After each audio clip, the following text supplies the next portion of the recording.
It's Wednesday night, and that means it's time for the Lamar Thomas Show, featuring the greatest receiver in the history of college football. Just ask him, Lamar Thomas. I was born in Ocala, Florida. I moved to Gainesville to go to high school. Been recruited probably since the 9th grade, illegally, I might add, by the University of Florida. I still can remember Coach Solinger, Don Solinger, coming out to our practice one day. Here it is, this guy comes out in the University of Miami jacket, and I said, I can't believe that's Miami out here. And, you know, I wanted to go up and say, hey, I'm Lamar Thomas. And actually, I did walk up to him and I said, hey, Coach, I'm Lamar Thomas. And he said, I know. And that was the start of my relationship with the University of Miami. Patton, another good block, and Toretto lays it out. Touchdown,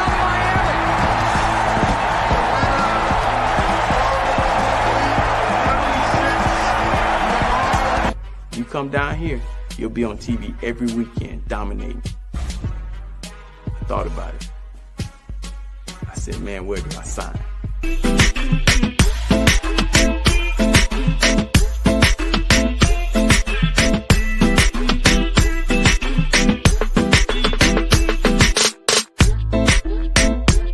My mom, on Saturday mornings, I would wake up and she'd be holding my hand. I thought she was the weirdest lady in the world. But she was holding my hands and she would be rubbing them and saying, one day these hands are gonna make you a lot of money. She was smart.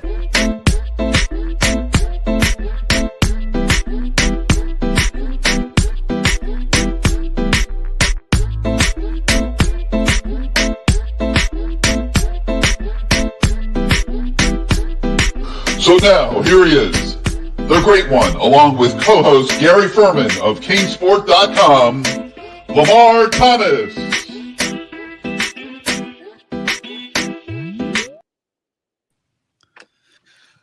What's going on, LT? Man, it's so good to be back. It's so good to have my voice back, actually. But it's great to be back. And Gary, you're looking good, man. You look like got a little shine on that forehead a little bit. You too, man. You too. You got the little salt and pepper working there? A little something, as they say. A little something. I'll tell you, watching that guy from Penn State trying to cover you was like watching that right tackle from Notre Dame trying to block Ruben Bain the other night. Yeah, pretty. That was scary. Bad how that guy was like, woof. I bet he's having nightmares right now as we speak. He was like falling over himself trying to drop into pass coverage. Yeah, it was a great night for the Hurricanes. A great night, Gary. Great night. I got to tell you, man, to walk into that stadium, I had a little sense of I didn't know whether to be excited or scared. You know, just after last year, such a big letdown at the end of the year. So there was some excitement, but there was anxiety about being a Cane. And, you notice I didn't say much in the social media. I wasn't giving it to too many people because I wanted to see for myself. I wanted to see if $4 million was worth it. I wanted to know if $4 million was worth it. And this team and all the players that they were able to acquire this summer were worth it, and going to be together as one and play together as one. And I saw some really good stuff there. So let's start out by welcoming everybody to a new season of the Lamar Thomas Show presented by Caneswear. Lamar's physically in the store right now himself, and I'll go to a little bit of a wide shot here so you guys can see a little bit more of Caneswear, your ultimate source for all your Miami Hurricanes merchandise needs. They're over there at 2655 South University Drive in Davie and Caneswear.com. You can see the information scrolling on the bottom of your screen. And man, that place was lit up like a Christmas tree this weekend, Lamar. I was getting calls. You know who called me? He said, man, I can't get into Caneswear. The line's all the way down the block. Devin Hester wanted to go shop on Saturday, and he's like, I can't get anywhere near the place. Hey, it's a hot place. It's a hot place. Dale Dawkins told me that he was asking questions about what gear had I bought here. So he wanted to one up me. Odell Dawkins of the Bomb Squad. He wanted to one up me. So this was a hot place, man. So they need to get a daiquiri machine in here and have it open while I'm here. There you go. A daiquiri machine. I like that. Daiquiri machine. There you go. So I told Devin, I said, go to the back door, knock on the back door, tell them you know Lamar Thomas, and Ken will help you out and let you in. And sure enough, it worked. He got in the store. He got his stuff, and his kids were very happy at the game on Sunday night, decked out in their orange cane shirt, and of course, even happier at the way the game went. And I wanted to start out with the environment at Hard Rock, and it wasn't going to match 2017. The emotions were different. Well, for starters, it was pouring all afternoon, so people didn't get to really tailgate the way they normally would. So they were only like 60% inebriated as opposed to 100%. Yes. They would have been had the weather been better. And I think that people walked in there, Lamar, with greater expectations this time around than they did back in 2017, where nobody really thought Miami was going to be able to compete with Notre Dame. And the game turned out to be a great game, and the crowd got into it. And Hard Rock Stadium was as loud. People like Kirk Herbstreit and other people who were there said it was as loud as any stadium they've ever been in. I don't think it quite reached that level on Sunday night, but it was pretty amped up nonetheless. The atmosphere was great, sold-out crowd. Record audiences on ABC nationally. I think it was the second highest Sunday night college football game in history. About 12 million viewers were tuned into the game, or at least recorded. I don't buy into those things. I bet you it was way more than that. Like, come on, like they don't register everybody. But your thoughts, going into the stadium for a new season, and the Cane alumni turned down in mass. I mean, all your brothers were there on the sideline. Michael Irvin, man, that guy was putting on a show of his own, and was something else. We'll show a little bit of that video in a little bit.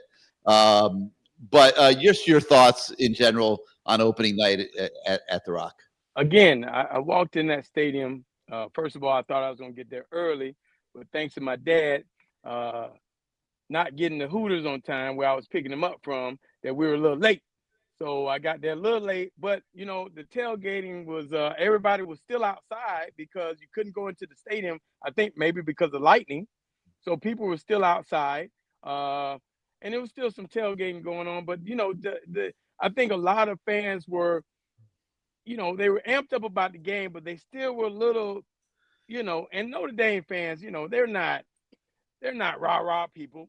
They're just cool. They're hoping for a win, and they're gonna throw out a little comment every now and then. But they were a little scared because they might have got slapped once or twice. But it was a good little environment going on there before the game, and then to see all the alumni, Randy Bethel and the Vero Beach crew, they had a little tailgate, a big tailgate actually outside. So a lot of the guys were there tailgating. Even Jimmy Johnson came over there, Michael Irvin, all those guys were there. And of course, when we walked in the stadium, we have the alumni crew who really takes good care of us. I want to give them a big shout out. Alicia, Monica, Amanda, Mo, Myrna, who used to give us the weekend money, who used to be the secretary. Myrna was there? Myrna is at the door, giving the tickets, signing you up.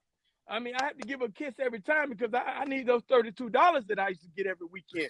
You know what I mean?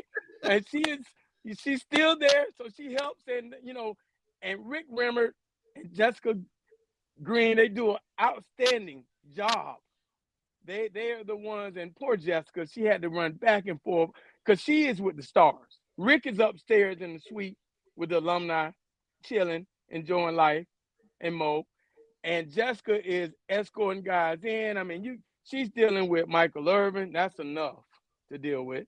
Then she's dealing with Edrin James. She's dealing with everybody, all the Hall of Famers. I even saw Jim Kelly at that thing. You know, it was about 7 Hall of Famers down there at one time. And that was amazing. I mean, and for some reason, a guy said, hey, I want to take a picture of you guys. So I tried to get out of the picture. And Ray Lewis told me, no, get your butt in here. And I felt I felt like he said something nice to me. That was nice of him to put me in that picture with all those great Andre Johnson, all those guys were there. But it was a great environment. And again, I just want to say thank you to all the alumni relations people and all the programs, because they really help us making that day very special for us. But that sideline was crazy. There were so many people down there. I saw Stephen A. Smith and his hairline. I saw a lot of people. Trick Daddy. Rick Ross was down there. Rick Ross was at Caneswear this weekend too, Lamar. Rick Ross was at Caneswear? Wow. Yeah. Wow. He had stars in his thing, man.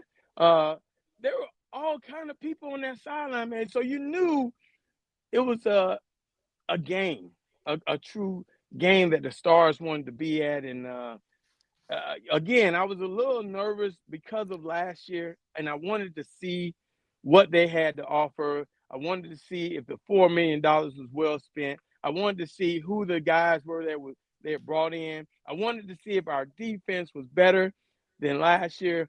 I wanted to see if we could tackle, if we could cover, if we could fill the gaps, if we could keep contained, all of these things. And on offense, I wanted to see if those receivers were going to be just as good as the group from last year, and the running backs coming back in our O-line. And on top of that, who the hell was our kicker? That's another question I had. So all these questions I had going into that stadium, it was a lot. It was a lot to unlock, and they unlocked them all. They answered every question, and we'll talk about them all tonight. So my first question is: so Jimmy Johnson was out in the parking lot in the rain tailgating with you guys? He came out there, and I saw him taking pictures. He was a little worried about his hair.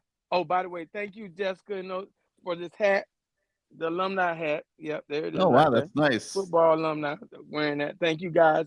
Rick Rimmer, thank you. But yeah, Jimmy was outside taking pictures with the alumni guys. I mean, hey, Jimmy's living a great life. And there were a lot of people there. It was a great environment. Did you see his little WWE walk into the stadium for the to spin the siren? No, I missed it. Was it cool? Oh yeah, it was it was a little long, about a minute, but they showed him walking through the corridors underneath the stadium and then walking out into the stadium, and of course everybody went nuts, and he cranked up the siren and did that thing. It's a new tradition. It's a new thing. I saw him doing that. I was on the sideline when he was doing that, but they're making more tradition, and that's cool. I love it. It's kind of like the Panthers. They're trying to do something like the Panthers and the Dolphins. Yes. They bang the gong at the Panther game. So yeah, at the Dolphins game, you have somebody saying, "Let's go Dolphins." That's right. I remember you did that once. I did. I remember that. Yes, I did. Yeah, that was pretty cool. All right, so we had the tailgates in the rain, but that didn't stop anybody. If Jimmy's out there getting his hair wet, then it's okay for everybody else. And we talked about the stars on the sideline. Nobody. Michael Irvin, you can only wish to contain him. You can't stop him. It was absolutely unbelievable. In fact, I have some video here to show everybody in case they didn't see Michael Irvin. So let me play that real fast. It was unbelievable. That was some good shit.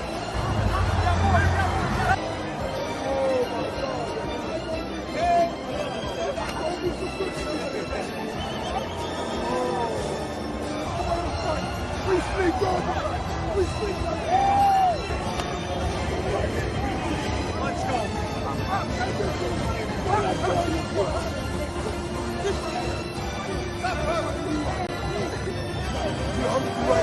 I'll be right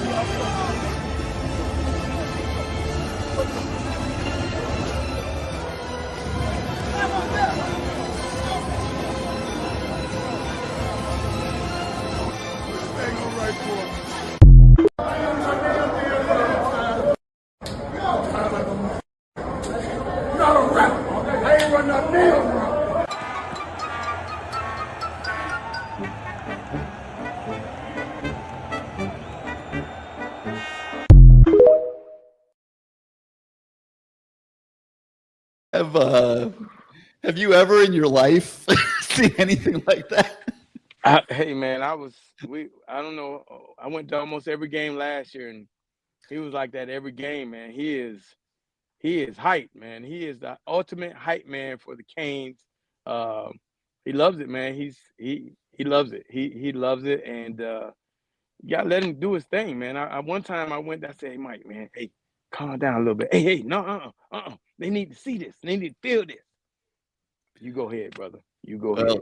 They can see and feel them for sure. Now, Yeah. of course, we had the usual build-up for the game, and everyone gets into the whole Catholics and convicts. They tried to revive that again, and so the history of that got sort of brought up. And I didn't remember that it was actually a student at Notre Dame that created the whole thing and started selling the T-shirts. And the Notre Dame administration started to say, this is getting a little too serious, and they decided they weren't going to play Miami every year anymore. But now I think we're scheduled to play them like 5 times in the next 8-9 years or something. And it could even get increased with the ACC potentially going to a 9th game and Notre Dame factoring in there in some way, shape, or form. Although they will not join the conference, they continue to play that independent game. Play that hard. Whatever. Being independent didn't seem to help them too much the other night, Lamar. So I don't know what to tell their administration. But there were some Notre Dame podcasters that tried to revive all the nonsense, and I know they got under your skin. Let me play that real quick, and I will get your thoughts. The biggest advantage that Notre Dame has is that Miami is a bunch of unintelligent thugs that just play instinctually and not wisely. And the best thing about Miami, for their purposes, is that they're a bunch of unintelligent thugs who just play instinctively. So it's the best and the worst thing about it. I mean, really? Like, seriously? Well, I can tell you this. The guys that played, they were in the box next to us, Tim Brown, Reggie Brooks, oh, really? Holtz. I talked to those guys, and it's not like that. Those are fans that just want to make it into something more than they had to be. And we even talked about it. It's not even we don't even feel like it's a rivalry anymore.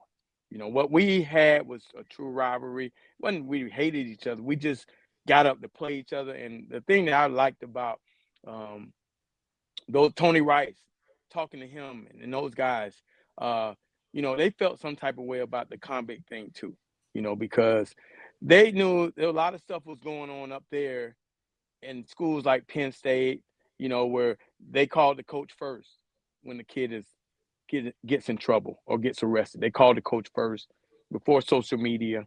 And I mean, we had Melvin Bratton walk out the store with some sunglasses on his head and got arrested.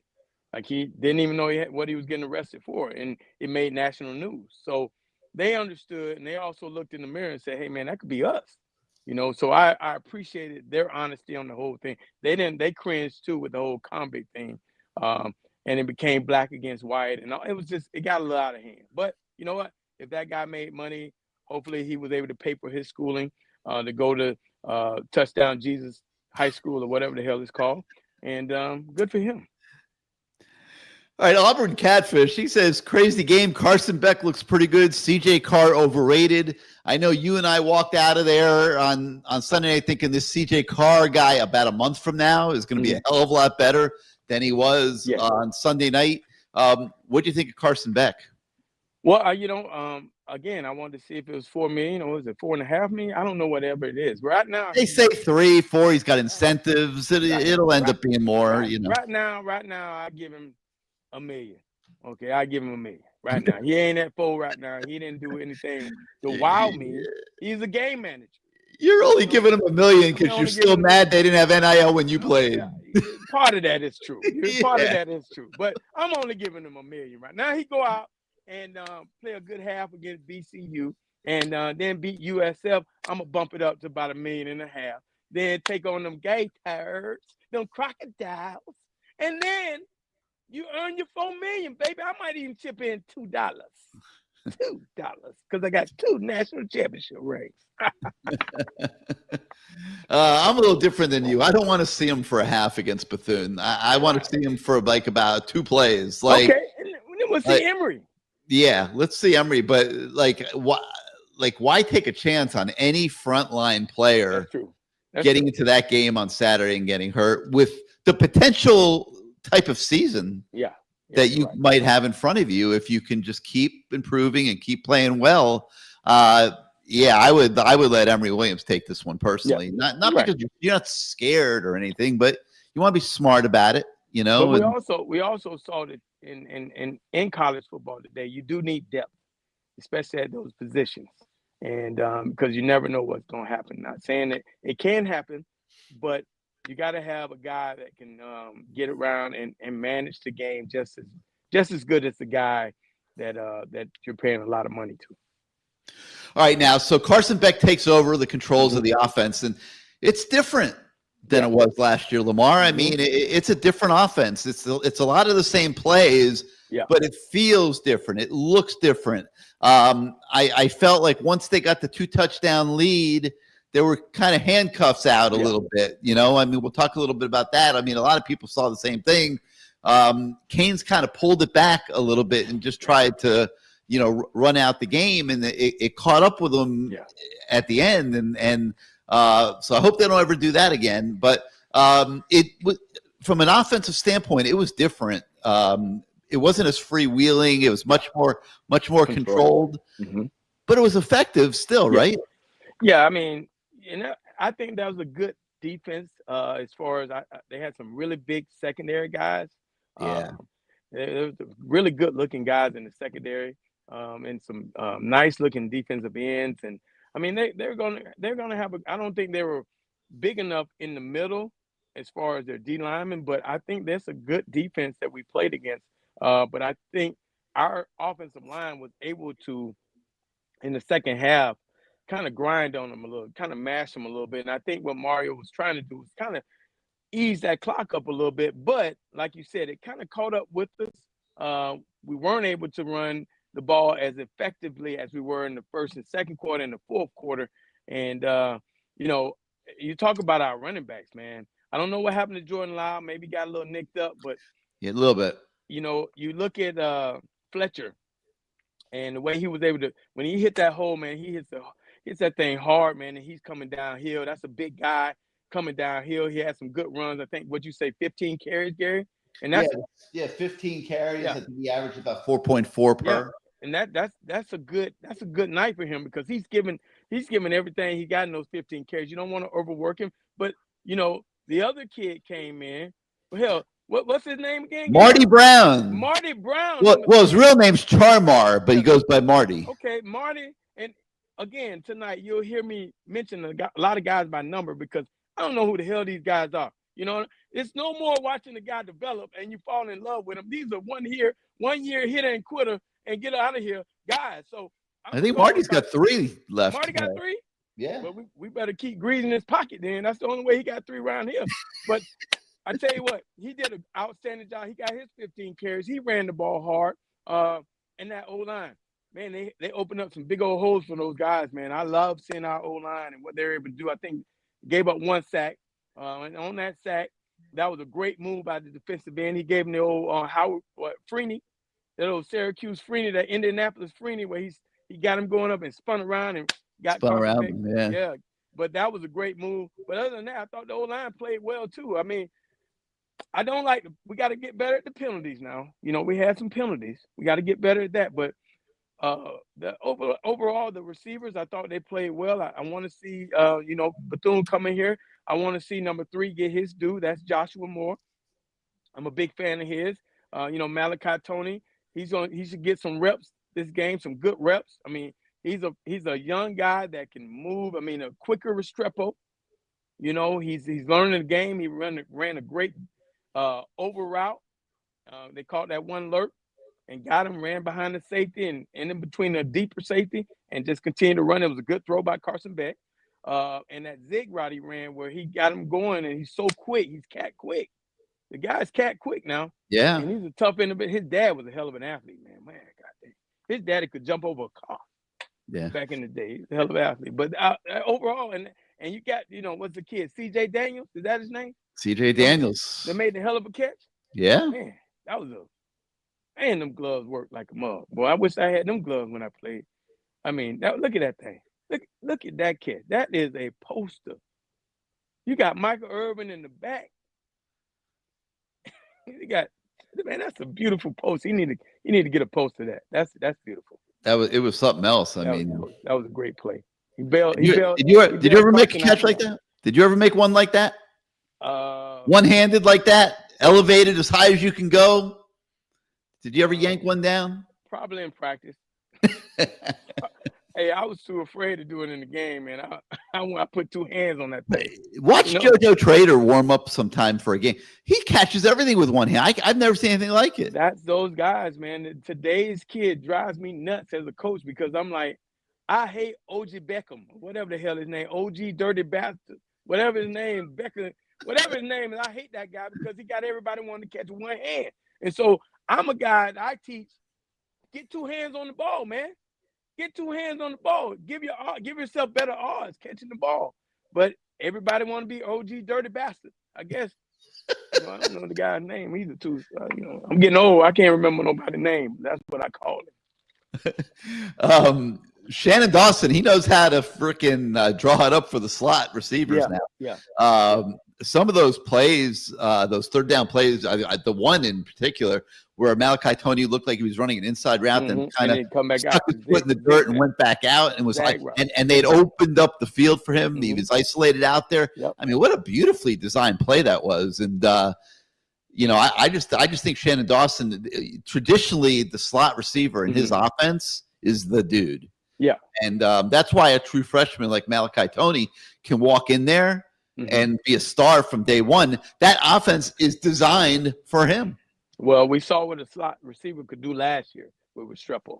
So, this offense, and if you don't have your best DBs in the middle of the field, a lot of times you got these guys on the outside, like Notre Dame had some really good guys on the outside. Well, somebody got to cover the inside guy. And if you got a dog in there inside, man, he is going to kill your fourth DB. Think about it.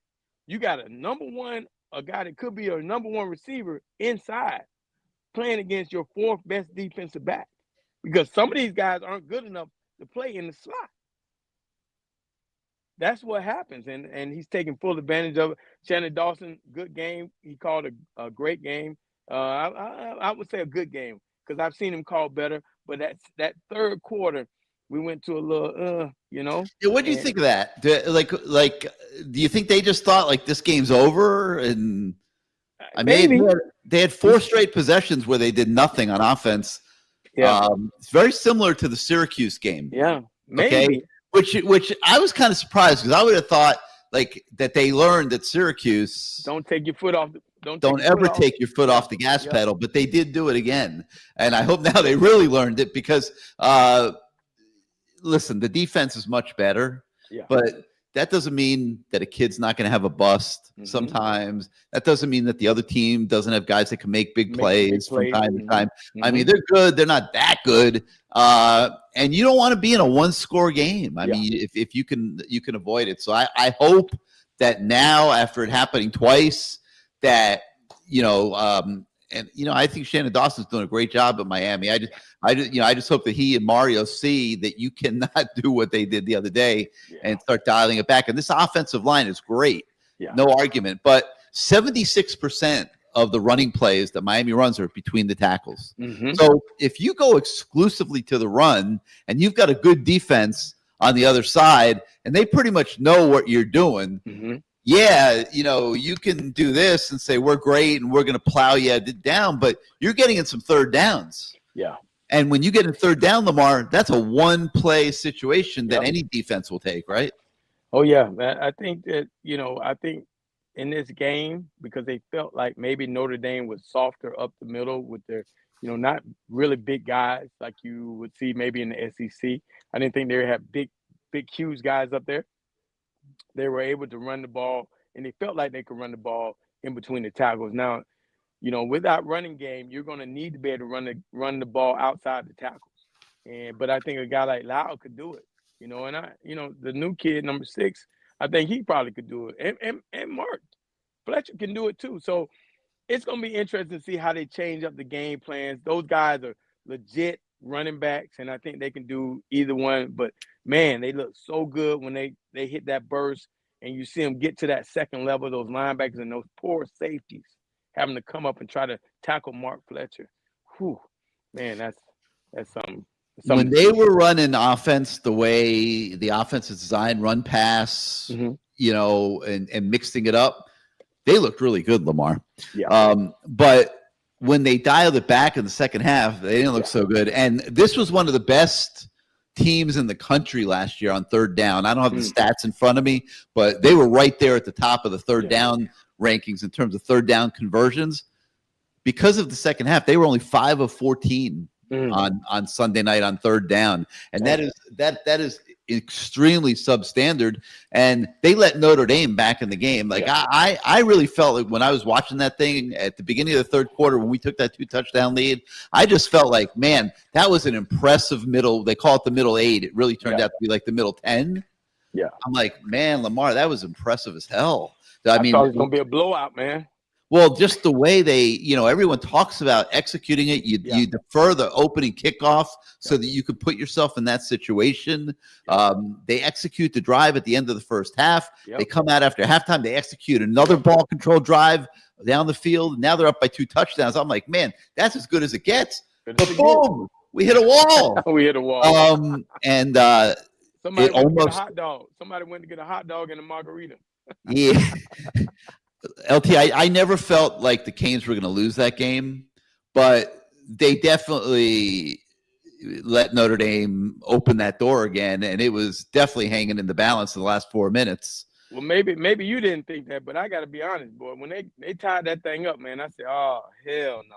Your heart was fluttering a little bit, man, huh? I was like, man, come on, this cannot be.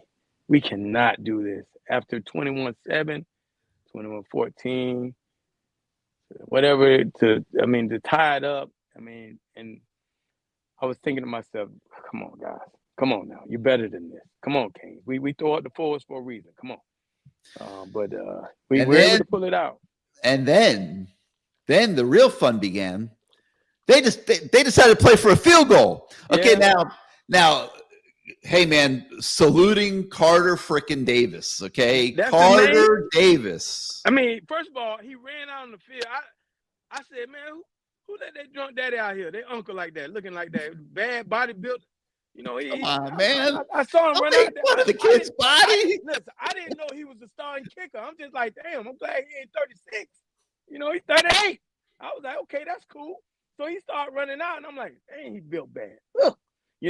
And that first kick, which is a bad snap, I was standing right there, just dribbling along, and that was a bad deal. So I'm thinking, as we're setting up, I'm like, where's this guy from? I asked him. I said, he kicked at FIU, right? And I was like, FAU, FIU, same. Yeah, and he was 4 for 11. 4 for 11. So I'm thinking, in field goal attempts at FAU. Oh man, you had a new holder that also. A new snapper that also came from FAU. But listen, he missing kicks against Western Kentucky. He missing kicks against. All these. He cost them the Michigan State game, right? That's what I'm saying. So I'm like, oh, we are setting up for this guy. And you had a bad snap earlier in the game. We had a bad snap. And you're playing a game you have to have. Like, they had to win. Listen, Miami had to win this game Sunday night. Okay. I closed my eyes. I closed my eyes. But man, I closed my eyes. I was just listening for the crowd. I ain't gonna lie to you, Gary. And when he made that thing, but to see it on TV, the way he drew that thing in like a beautiful Tiger Woods draw shot. Bam. He hit it perfect. He is perfect, man. And think about the elephant size cojones that the coaches had to have. They had it. Play it the way they played it. Look, playing for the field goal in as big a game as there could be. Hey man, I was nervous because it wasn't a Board Gallus out there. It wasn't a Borealis out there. I was a little nervous. We ain't seen nothing but a Borealis out there. So it's been a while. It's been a while. So I'm thinking, oh, I closed my eyes, Gary. I wasn't praying because I'm gonna save that prayer for something else if I need it. I ain't gonna waste a prayer on a bad built kicker. You know what I mean? So I was, yeah. But man, and I'm telling you, that kid. All right, so he comes into Miami. Okay, they brought him to do kickoffs. He's got a monster leg. Every kick is out of the end zone. You noticed. I mean, kid's got a monster leg. The ball just explodes off his foot. He was brought in to do kickoffs. Okay, spring practice, he beats out Abram Murray, who was scholarship. Who was brought in as a scholarship kicker to be the next kicker after Borealis. He beats him out in spring practice. Wow. Sends Abram Murray to the transfer portal. Okay. Oh, then the coaches go to Texas, and they get this Bert Auburn kid who kicked for Texas the last couple of years. Right. Had a horrible end to last season, but he was in the portal. They grabbed him to compete with Carter Davis. You know they thought he was going to be the kicker, okay? Right. Freaking Carter Davis beats him out, okay? And now Carter Davis is there nailing two kicks in the fourth quarter to propel the Canes over Notre Dame. Just a great story. I hope he can keep it up. Hey, Carter Davis, you need to walk into Mario's office, take your pants down, and say, "Show me my money." Yeah, get that. yeah, that'll go over. That'll go over really well, Lamar. Great advice. Hey man, he made a big kick though. I got to give it to the guy, man. Now he's a household name. Was it Carter Davis? All right, I got to write that down. Hey man, it was a good kick. It was a great kick. Won us the ball game. And in Miami, man, you win games around here, man. You continue that. Everybody will know your name. And I won't be making fun of body shaming. Okay, my bad on that. All right, so you're in that situation. Yeah. At early in the third quarter, and you're an offensive guy. You've been offensive coach for a long time. You're sitting there thinking, we've got control of this game. Yeah. Our defense is playing great. They can't score on us. We don't want to make a big mistake to let them back in the game. Okay, right. You know that's what they're thinking. Yeah. Okay, how do you balance that with what happened, which was going too far in the other direction? Well, sometimes, Gary, also the weather plays affected. It can affect you. As we saw, footballs being tipped around and fumbled and things like that. So I think they were more cautious and they were trying to be on the conservative side, which I get it. But Notre Dame also got it. And they got it with 2 touchdowns and got back in the game and made it a game again. So we were very fortunate that it turned out to be the right decision this time. We've seen it so many times where it turned out to be the wrong decision, but this time it turned out to be the right decision. But hey, this team, they talk as you read all the and watch these guys on the clips. They talk about togetherness. They talk about the time they have spent getting to know each other and be around each other and becoming a team. We thought last year with Cam being there, bringing these guys together, maybe that's the formula of having guys that experienced that last year and bringing in a guy like Carson Beck, who played in some meaningful games, a lot of meaningful games in the SEC. Having him the head guy with the experience from last year, maybe that's the formula because they look like you look at some of those guys, they look like an entirely different team. You look at Messidor now.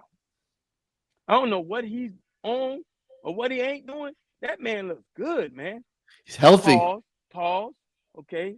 Pause. No diddy. But that man looks good, man. He's healthy. I mean, he's number 3. He looks awesome out there. And you got, Ruben Bain catching tips and good play by Jamar Brown out there, getting his arm in there. Those guys, kudos to their weight staff because those guys look good, man. They look really healthy. I don't know what they're doing, nutritionists over there, all that stuff. They look good. Those kids look good, man. They look really good. And they played, that humidity level had to be high, and it probably hurt Notre Dame a little bit because, but those guys are ready and they played their butts off. play their butts off. You could tell under new defensive coordinator Corey Heatherman, he's enabling them to play fast and free, and you kind of saw that on opening night. The tackling was better. It was just a clean look, right, Lamar? Yes. It was the tackling was a lot better than last year. But it's different guys in there. They brought in some guys that not saying anything because the last year's defensive coordinator, I really liked him. But those players sometimes didn't play right for him. It was just a different scheme. Maybe these guys are playing better in a different scheme. Maybe it's less thinking, but they look like they were in the right place, except for the one play where they broke a coverage. Obviously, that was a big play, but there was I saw very few. They missed a couple shots with the screen passes, and maybe one on the tight end up the middle. They missed a tackle, but not too many glaring misses of tackles like we saw last year. I mean, it was almost every other play a missed tackle, and they looked like they were running around to the ball. I mean, anytime a defensive line was Justin Scott goes out and blasts the wide receiver on the screen, they're turning and running to the ball. That is being taught, and kudos to the D-line coaches, Jason Taylor, and what's my man name that played at Miami before? Damian Lewis. He got them boys humming out there. I mean, so the beginning game plan is, okay, we're going to throw the ball, not let the quarterback have to win the game in the beginning. Get him comfortable, spread Miami out. Hopefully they'll move some guys out the box because Miami, just like everybody else, even the armchair quarterback, we're going to stack the box and make the quarterback beat them, okay? They're throwing little screens out there, and they were getting some yards here and there, okay? But Miami made an adjustment and told their D-lineman, hey, man, what are you doing? You're taught to rush and retract and go find that ball carrier. And, man, that boy ran. He rushed, took one step, and he ran. And let me tell you something, ladies and gentlemen, D-linemen are like freight trains. They can't stop until they hit something. They're going to run through whatever. They ain't stopping because they're going to pull a hamstring, big, fat, greasy, turkey-eating guys. They're going to pull a hamstring. So they're going to run until they hit something. And, boy, he knocked the hell out of that kid. That ball popping on the ground. And, man, that was a great play. And that in itself made Notre Dame nervous because now they see the speed of the ends and the D-linemen. So now they're lost.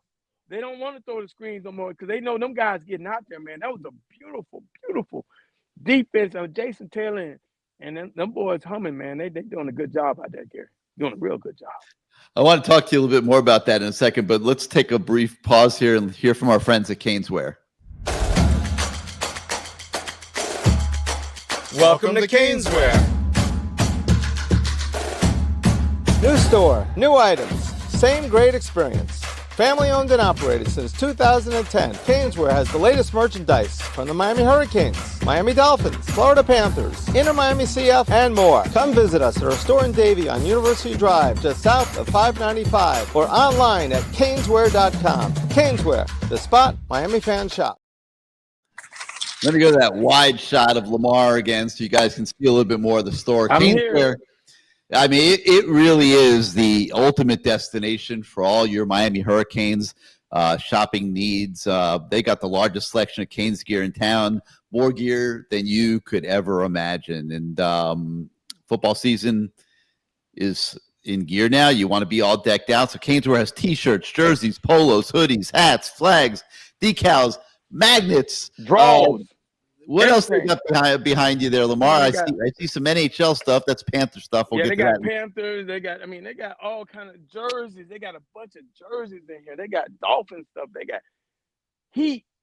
They got everything in here, man. This is the one-stop shop for your South Florida shopping. If you're in the sports, man, I see some Dolphin cups over there. I see some Hurricane socks. I see a Panther jersey. I might have to cop. It's so much stuff in here. The guy just walked in, him and his wife, and he said, man, they got a lot of stuff in here. They packed this stuff in here. Come on and buy it. They want you to buy it. Come on in here and get it. Come get it, baby. I see an Ed Reed jersey over there behind you, too. Yeah, Ed Reed up there. Oh, Ed Reed. But they've got sizes for men, women, kids, babies. They even have stuff for your pet. They will dress do. your pet. You And- come Caneswear, they'll dress your pet. And Gary, they got paddles for what's that thing called? Pickleball. They got paddles for pickleball up in there. Really? They make Yeah, man. Canes They pickleball got paddles? Cane pickleball paddles up in Oh there. man, that's They wild. got I'll have to get over there and everything. get one of those. Draws probably. They got helmets. They got all kind of stuff in there. Slides, tennis shoes, everything you want. So, Caneswear, it's more than just a store. It's an absolute experience. So over there in the store where Lamar is right now at 2655 South University Drive in Davie. You could shop them 24 hours a day at caneswear.com. So make sure you check them out soon. You can go by there on your way to the Bethune-Cookman game on Saturday night. They'll be open in the afternoon. You could stop in, load up on your Canes gear. If you need some food for your tailgates, did they feed you tonight? No, Oh, don't even mention them. You know what? Their subs are so good. I'm going to give them a plug anyway. Go ahead. But we'll have to make sure they feed you next week. Yeah. But La Spada's subs right next door. You can get yourself some subs to take to your tailgate. Load up on gear at Caneswear. So boom, boom, boom. And it's really a great place for you to check out. So 2655 South University Drive in Davie or caneswear.com for all your Miami merchandise needs. All right, Lamar. So we were talking a little bit about the defense and the coaches and stuff. And, you got a new coordinator. You got a new D-tackle coach. You got new secondary coaches, new linebacker coach, and the DCs doubling up on the linebackers. And it just looked different the other night. Coaching, I'm going to give a plug to your profession now. I mean, coaching matters, doesn't it? Yes, it does. Oh, yeah. It definitely matters. You got to have the right guys. You got to have the right guys on your staff, man. And Mario has had guys on that weren't the right fit for him, and he's gotten rid of them. He's had guys on that, that have gone other places. He's brought a lot of guys in there. He's still trying to find the right fit. But right now, and it's only one game. Okay, it's only one game. But right now, those guys look like, hey, man, they're whatever they're doing over there is the right stuff, because that defense looked 100% better than they did last year in a game like that. Especially, and we got to talk because it's those last two games, pretty much. Those are the games that we remember. Those last two games, actually, and the Georgia Tech game. Those three games. So, pretty bad. If you even wondered about coaching and whether it makes a difference, take a look at Florida State. Okay. Mm-hmm. Like, they made a few staff changes they bring in Gus Malzahn to run the offense. Mm-hmm. And Gus Malzahn brings in his offensive line coach for many years. They're on the same page. They're in concert with each other, and they just lay it on Alabama. Yeah.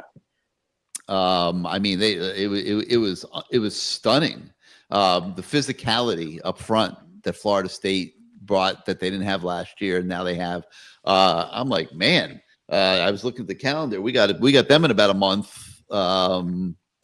Gary, one game at a time, man. No, I know, but I'm just saying it's going to be game on up there in Trailer Hasty. I mean, it's going to be game on for sure. Yeah, I mean, you could see that's a capable football team now. Yeah. And but coaching again, just really was shining through. You have the same head coach, but he has a better staff now. Yeah. And a head coach can't do it all by himself. And Mario has certainly found that out.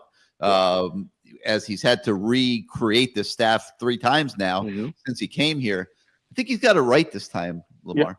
Yeah, staff continuity, man. You got to have the right guys on your staff, and they got to be able to coach together. And the one thing that I've seen on successful staffs, they all got to be working towards the same goal. If it's all about you trying to have the best players because you want to be able to go somewhere else, then it's not going to work. Y'all got to be working towards the same goal. It can't be a star. The head coach is the star, okay? And our job is to bring the best out of each and every kid so we can play better as a team and win games and not worry about, am I coaching an All-American or is my guy going to be a first-round pick and all that other stuff, because I've seen it happen with that guy. It just tears the staff apart. because it's well, why does this guy have to run when, he's a first round pick? Well, man, we're trying to win games around here, though. So I think Mario, again, he's been through it. This is, 3 years trying to figure the right thing out. So far, game one, we say it's the right one. Now, it could change. We don't know. But right now, today, we like what we saw as fans. I mean, because I am a fan. I'm an alumni, but I'm a fan, and I like what I saw. It even carried over to, Kevin Beard with the receivers. I mean, look how good they played the other night. Yeah. Not just with Tony, showing out and CJ making the great catch. How about the way they were blocking? Yeah. Lamar, I don't know how much you were watching that. I was watching from upstairs. I mean, those guys were blocking their tails off, man. They were like getting after it. Of course I was watching. That's my deal. That's one of my pet peeves as a receiver coach. Those guys have to block. I mean, that's why I got to play early, because of blocking.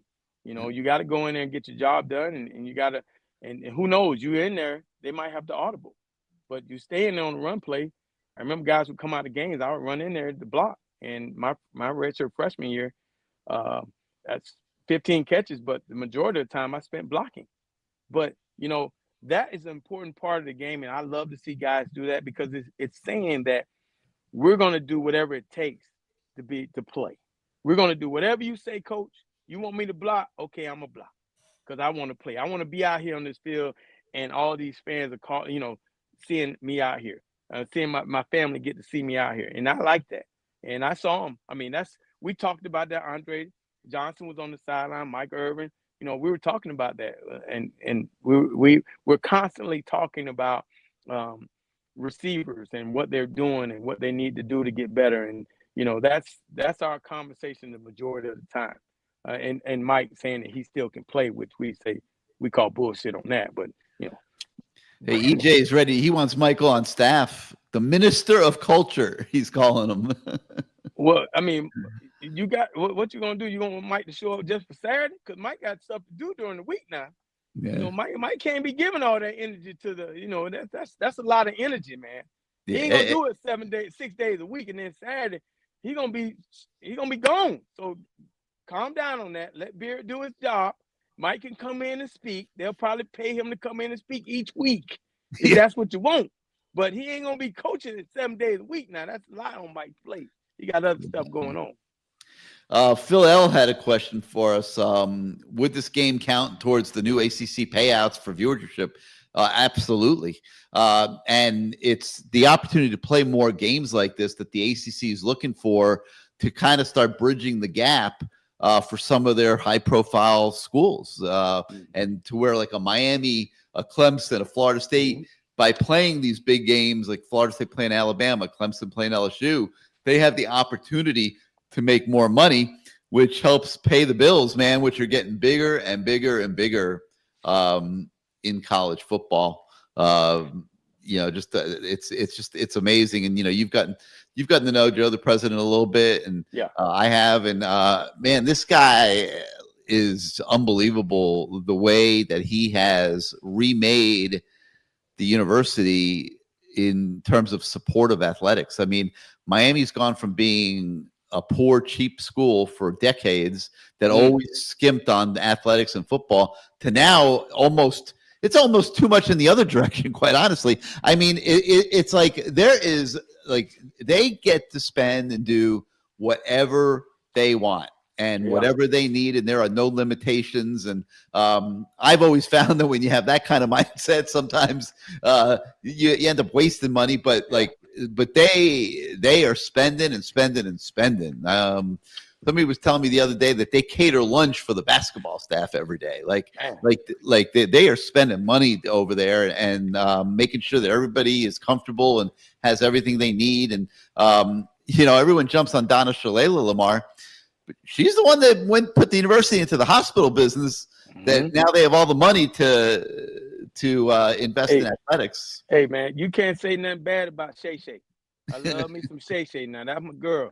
Well, she is the one who walked me across the stage when I graduated after I came back to school. So she, I would never. I'm always, step up to the plate for Shay Shay, because again, she just like you just said, she did some great things for the university as far as she was able to put us in this hospital business. And look where it's gone, and look what we're able to do. And if you walk that campus, if you haven't walked that campus lately, you need to go down there, boy, because that thing is amazing. Amazing what they do down there now.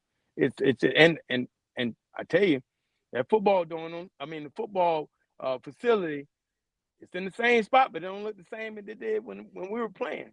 And they make the best out of it. What room they have or what room they don't have, they've made the best out of it with the Sofa Center. It's just a different university now. What did you think of the Canes at the line of scrimmage? Mario builds his team so much on the linemen, and the O-line's been a few years in the making, obviously. I mean, he attacked that from day one. Now you've got the defensive line with D. Lou coming in. You've got Bain and Mesidor, who are grown men now.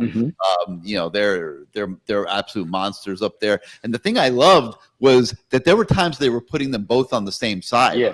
Yeah. That's something different that Heatherman or some wrinkles that he came up with, where he was putting them both on the same side. You always think, oh, geez, I got to have my two bookend defensive ends. But he was mixing it up. He'd bring in the young kid Lightfoot to play out the other end, and he was putting Bain and Mesidor next to each other and doing games and stuff to free them up. They had Austin, they had Bain, they had Lightfoot, Mesidor, like a package. That third down package. You ain't stopping that, boy. They are coming. So I watched the get off of those guys, man. On the touchdown that the quarterback threw, the little dump pass out in the flat, Mesidor was in the backfield. I mean, somehow he got through there so fast he slipped. Nobody realizes how good that kid is. Man, I'm telling you, man, that kid, man, I said, man, he was in his face. And kudos to their quarterback. He made a hell of a play, finding an open guy in the flat. But Mesidor was right there. You go back and you watch it. I mean, he got through there somehow, and he just froze, and the quarterback made a great play. But that package, that third down package, man, is going to cause havoc. But you got to get on the third down. And I think what we found, especially in that game, they were able to get those Notre Dame the third down. And Notre Dame, I know why they had to be cautious in the beginning, but towards the end, their offense looked pretty decent, looked better than they did in the beginning, and they're gonna be a team to be reckoned with, later on in the year. So their third down percentage was actually better than ours. They were 4 of 9 on third down. We were 5 of 14. That's a good team. Well coached. Yeah. So Callie Kane, he says Carson Beck reminds him of Ken Dorsey. What do you think?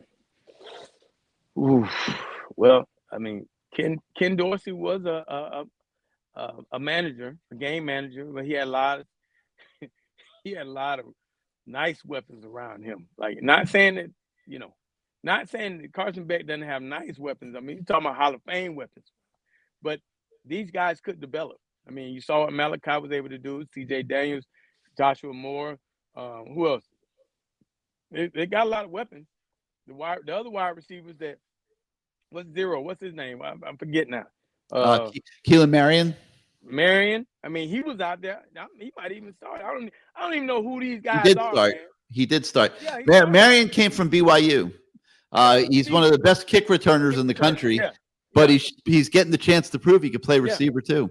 I mean, so he has the weapons. We just got to get to know him. And guys, if you're listening, Zero, if you're listening, you know how we gonna get to know you? Make some plays, baby.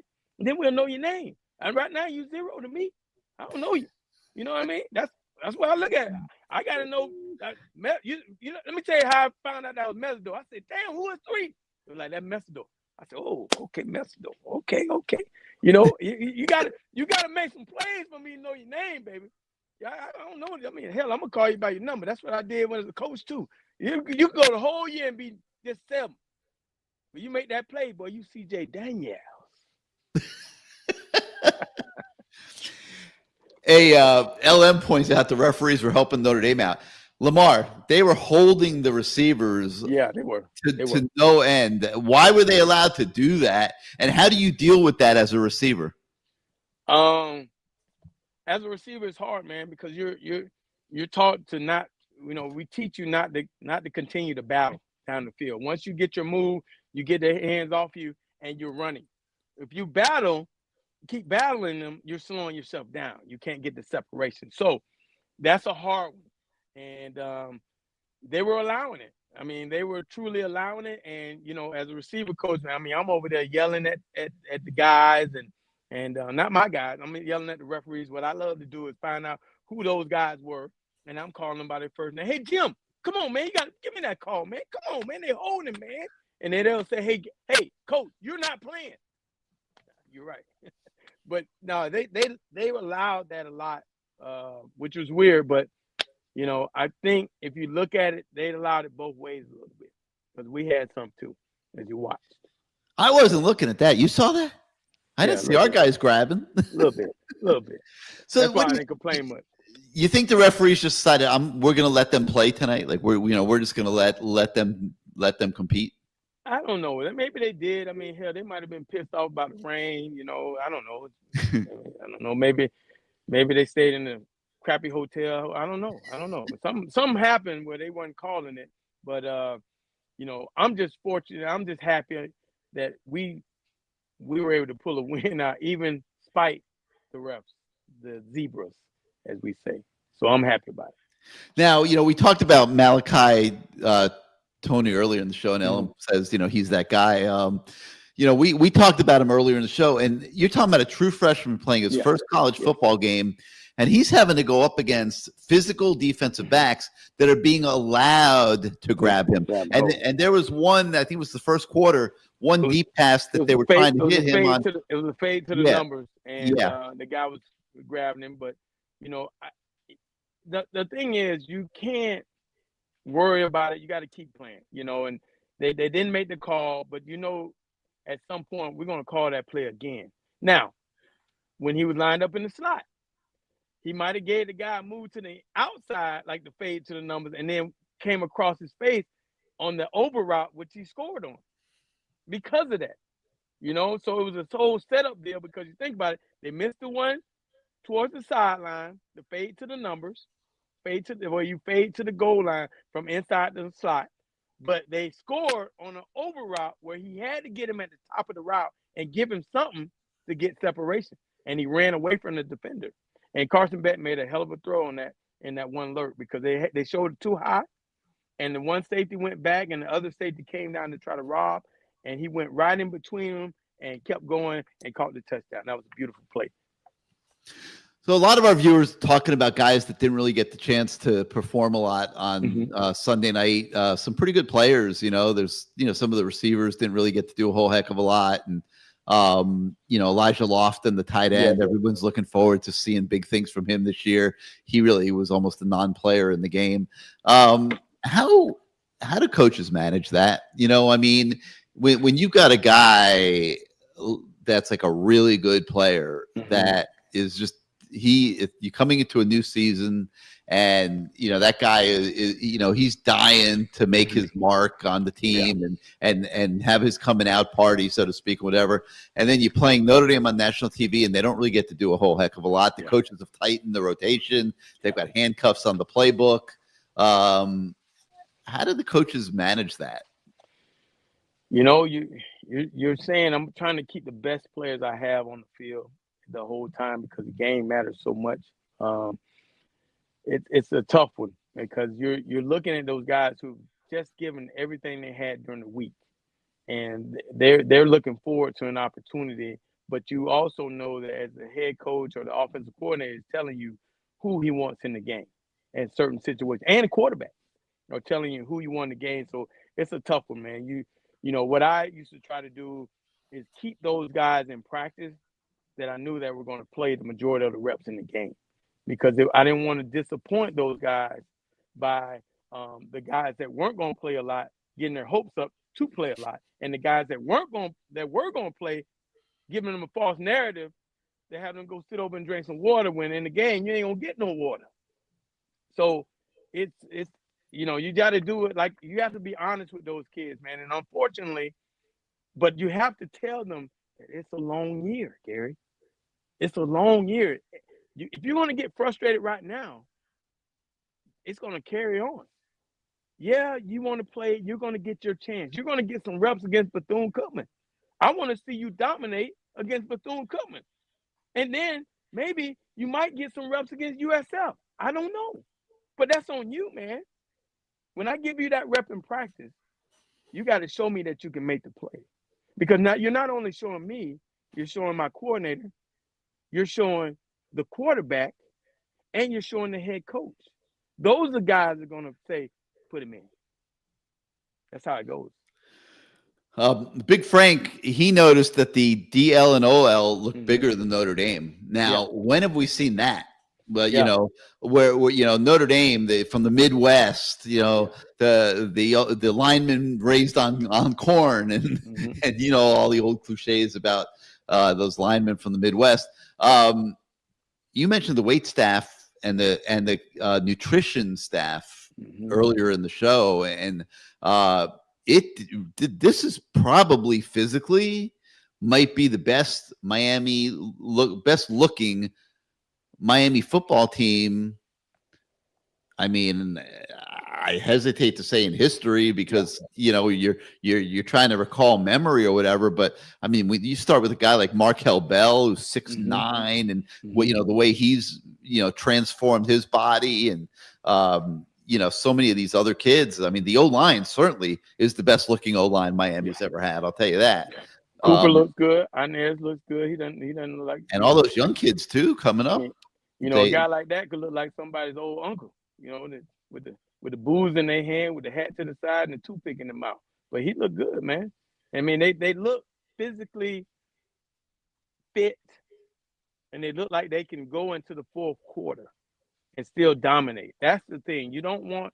We've had guys before. We've had linemen look out of shape, and and you see them huffing and puffing. But whatever they did this summer, man, I think they made some changes in the strength staff. But whatever they were able to do in this first game, they looked pretty good. They looked like they were ready because again, this is a long season. You got to keep them in shape, and they just look better. They look like a better looking team.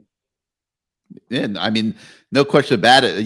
We talk about Miami going a little conservative in the second half, but Notre Dame, they were conservative from the get-go.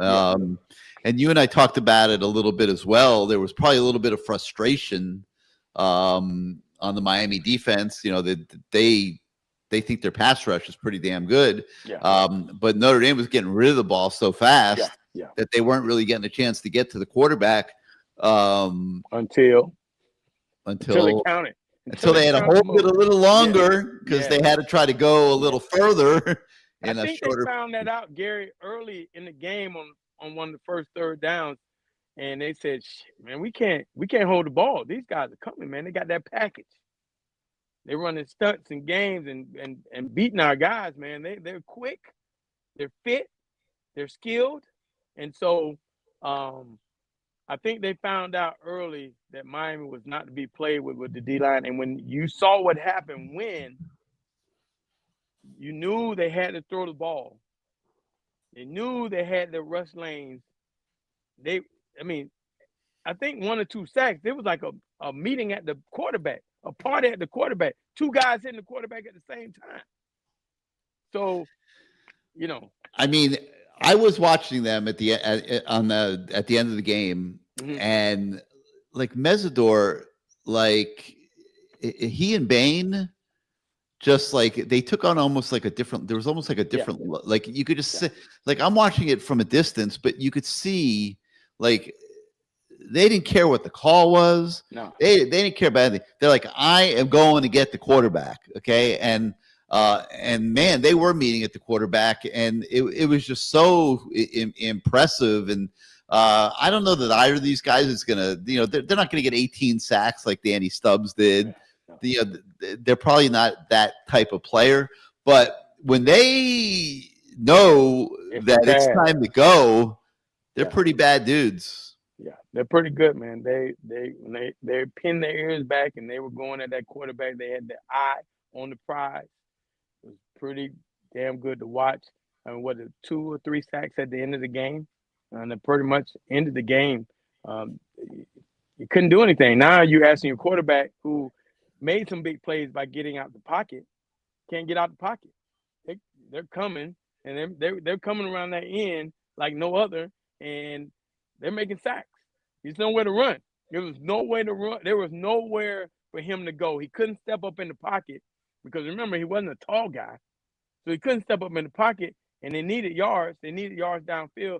So it was very well executed, 2-minute drive for the defense. And again, going down there last year, I know they practiced 2 minutes a lot. They practiced these scenarios, these situations. And so it was a beautiful thing to watch on the defensive side. And man, I'm just happy we came out with a win. I love walking out of that stadium a winner. I'll tell you that. There's a position group we haven't talked about at all yet tonight, and that's the defensive backs. And a lot of effort went into building this defensive backfield. It was not very good a year ago. A lot of money was spent in NIL. But what a job that the personnel department in tandem with the coaches did in bringing these guys in to supplement Damari Brown and OJ that are already here. And I look at the late portal haul to pick up a Jacoby Thomas. I don't know how much you get. You were watching him, number 8. Number 8. I saw number 8. Man, he saved the touchdown. He was playing real ball out there. I think he ran down number 9 on the blown coverage.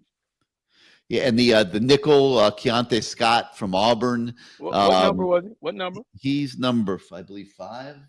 5, 5 is in the he what a play he made, and he was a very physical presence out there. And I thought we put them all together. That defensive backfield is so much better, Lamar, than they were a year ago. It's crazy how much they've gotten better in one season. Frederick, he made the guy made a hell of a catch, man. He had hell of coverage on that kid down the sideline. Guy made a hell of a catch, and Brown made what an awesome play to get that arm in there on that screen pass. Pops the ball up in the air. I think Zero. Who do we say Zero was again? Zero. You got to get to know these guys, Gary. No, I'm trying to remember. Zero on defense. Oh my God. I don't know. He tried to catch it and pops it up in the air. It's almost like they were playing volleyball. He was setting it. He was setting the ball. He set it. Yeah, God, I'm trying. Why is his name escaping me? He's oh my God. Yeah, he went up and he mistimed it, and the ball's hanging up there, and then Ruben Bain comes in and cleans up. It was like watching a volleyball game. But I got to refresh my memory on his name. But yeah, it absolutely was. Hey, by the way, this makes me feel like this is the old Bobby Bowden show. When Bobby Bowden would say that number 10, he's a hell of a that boy there's a hell of and Gene Deckerhoff say, Coach, that's Derrick Brooks. It's Derrick Brooks, Pensacola, Florida. His mama Geraldine, but she made a hell of an apple pie. He can't remember no names. I can't remember half these kids' names either. No, I can remember them. My mind's drawing a blank right now on number 0. I mean, I remember the play obviously, but as soon as I get this roster up, I'm gonna be like, oh man, like how did I not think of that off the top of my head? Oh no, that's Keontae Scott. Okay. Yeah, he's not number 5, he's number 0. That's what it was. That's what I was mixing up the numbers. Yeah, no, that's Keontae Scott. And yeah, he just mistimed it. And it was just like laying there for Ruben Bain. I asked Ruben Bain after the game. I said, Ruben, what the hell were you doing all the way out there? That was a bubble screen, okay? Like that was a bang bang play, and he got all the way out there, and that was the defensive line being taught to retrace. They rush upfield, quick pass. They're coming out to the flat now. The old D linemen, back in the day, and not well taught D linemen, they just keep running upfield, and they turn and they look. Today's defensive lineman and the Miami defensive lineman that I played with, played alongside with, they were taught that when they see that ball, they turn and run.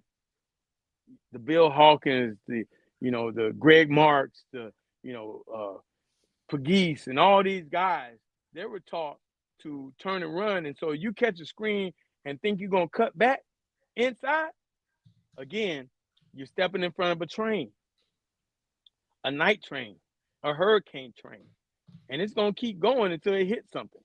So that was great to watch how these guys made plays, those D linemen. Again, I know JT, he was a hell of an athlete. I know he's going to make it right. So that was beautiful to watch. That was really beautiful to watch. And it makes me more exciting to know that those guys are out there and they're doing their thing. And not saying they weren't doing it last year, but we lost Ruben Bain the first series of the year, right? Remember that? Yeah. We lost in the first series of the year. So to see him out there playing, and to see Mesidor looking like he's looking, and see the additions that we've made on the D line, man, it's beautiful to watch. That makes it easier on the linebacking core. So let me ask you a question. How good do you think this defense can be this year? I think they can be good, especially if you keep it simple and let them play fast, because it looks like that's what they were doing now. You got you got some really good linebackers in there. Saint, he's running around making plays. And go along with that defensive line, and now you got corners and safeties making plays, and if you keep it simple, guys play fast. It's when they have to think, they get confused, they blow stuff. And again, that one play down the sideline, that was a blown coverage. I saw the linebacker, he was peeking in the backfield, and he just lost train of thought of where the tight end was. But other than that, I thought they played pretty damn good, man. Pretty good. Yeah. So Phil Higginbotham talks about Mario gaining confidence in the team. Mm-hmm. That really is on opening night when you're playing Notre Dame, as good as you think your team is, as much as you feel like they've shown you in training camp. As a coach, you still have a little bit of apprehension, I guess, don't you?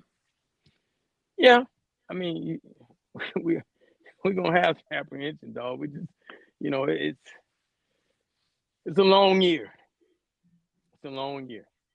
And, you really find out what your year is going to look like when you watch a Bethune-Cookman game that should be where we're playing guys get depth and get them experience.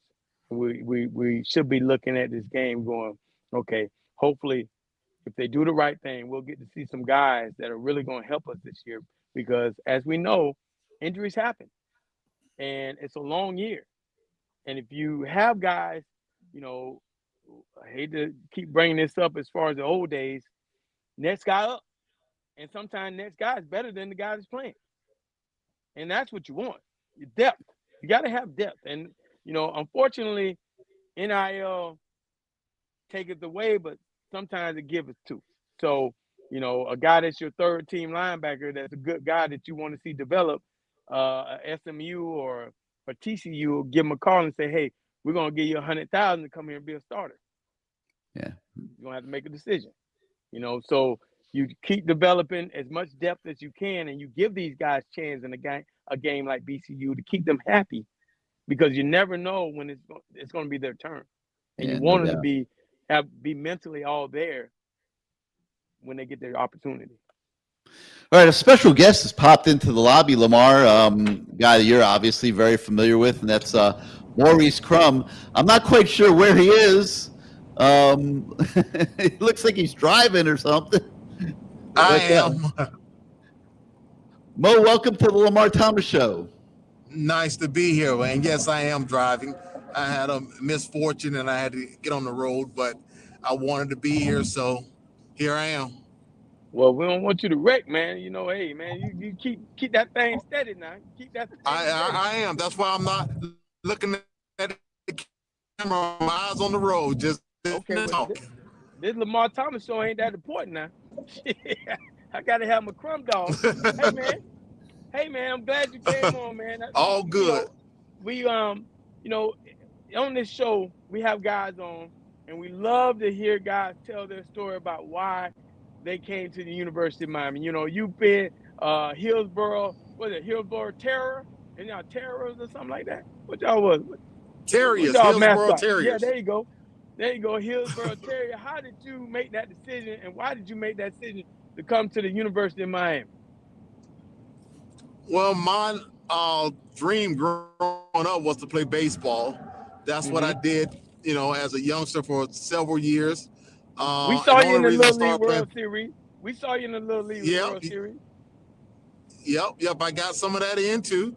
But my baseball coach happened to be the JV football coach also at the high school I was going to, which was Hillsborough, and he asked me to play football.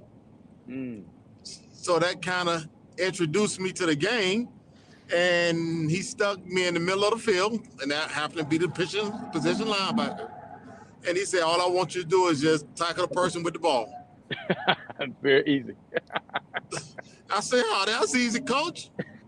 And I just happened to be good at it. Well, so after doing that for a while and things started happening and happening fast, I got a letter or two, didn't know why. I was just having fun on the football field. And baseball still was my thing, but my dream still was to play baseball at Miami. Never even thought about football, never a thought in my mind. And once I got a letter from Wanstead and Coach Johnson that they were interested, my eyes kind of opened up. And I got a letter from Coach Frazier as well, reference baseball. So it got even bigger. So I say, man, I may be able to kill two birds with one stone. And fortunately, I was able to do that. Well, I mean, the recruiting process, did you have any other schools that were interested in you playing baseball or football or both? Yeah, both. I had West Virginia, Minnesota, Tennessee, and Ohio State. Wow. Okay. So you came down on your visit and you enjoyed it. I guess that's what happened, because we all somehow enjoyed our visit to the University of Miami. Who's your host? That's hard not to do. Who's your host? My host was Bernard Tiger Clark, and he was from Tampa as well. Lido. Right? I think he was Lido. Who was that? Lido. I think he went to Lido, right? No, Leto. Lido, whatever. Lido, Leto. Yeah, Leto Falcons. Yep, he went to Leto. So you get to the University of Miami. But it didn't take much convincing. What was that? So you get to the University of Miami, and what year did you play baseball? Because I know you were on the baseball team at one point too, right? Yes, my sophomore and junior, and I started playing my senior year also, but I didn't finish it.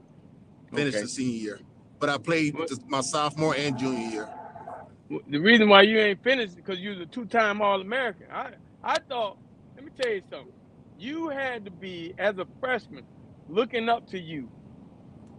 I ain't gonna lie, man. I thought you was the smartest football player I'd ever met. Because oh wow, I'm just saying, bro. You basically told everybody what to do, and you was always in the right place. And that's why you're a two-time All-American. Because two-time national championship, two-time national champion and All-American, because you were the guy that basically ran that defense. I was a scout team quarterback, so I can tell you there's a lot of truth to that. And I also wanted to talk to you about how the way you tried to hit me a couple of times, and I'm still holding a grudge against that. I was like, hey, man, we teammates, bro. You ain't got to do me like that. Well, that's because you beat me on the basketball court, Lamar. That's why. You was a baseball player. I was supposed to beat you on the basketball court.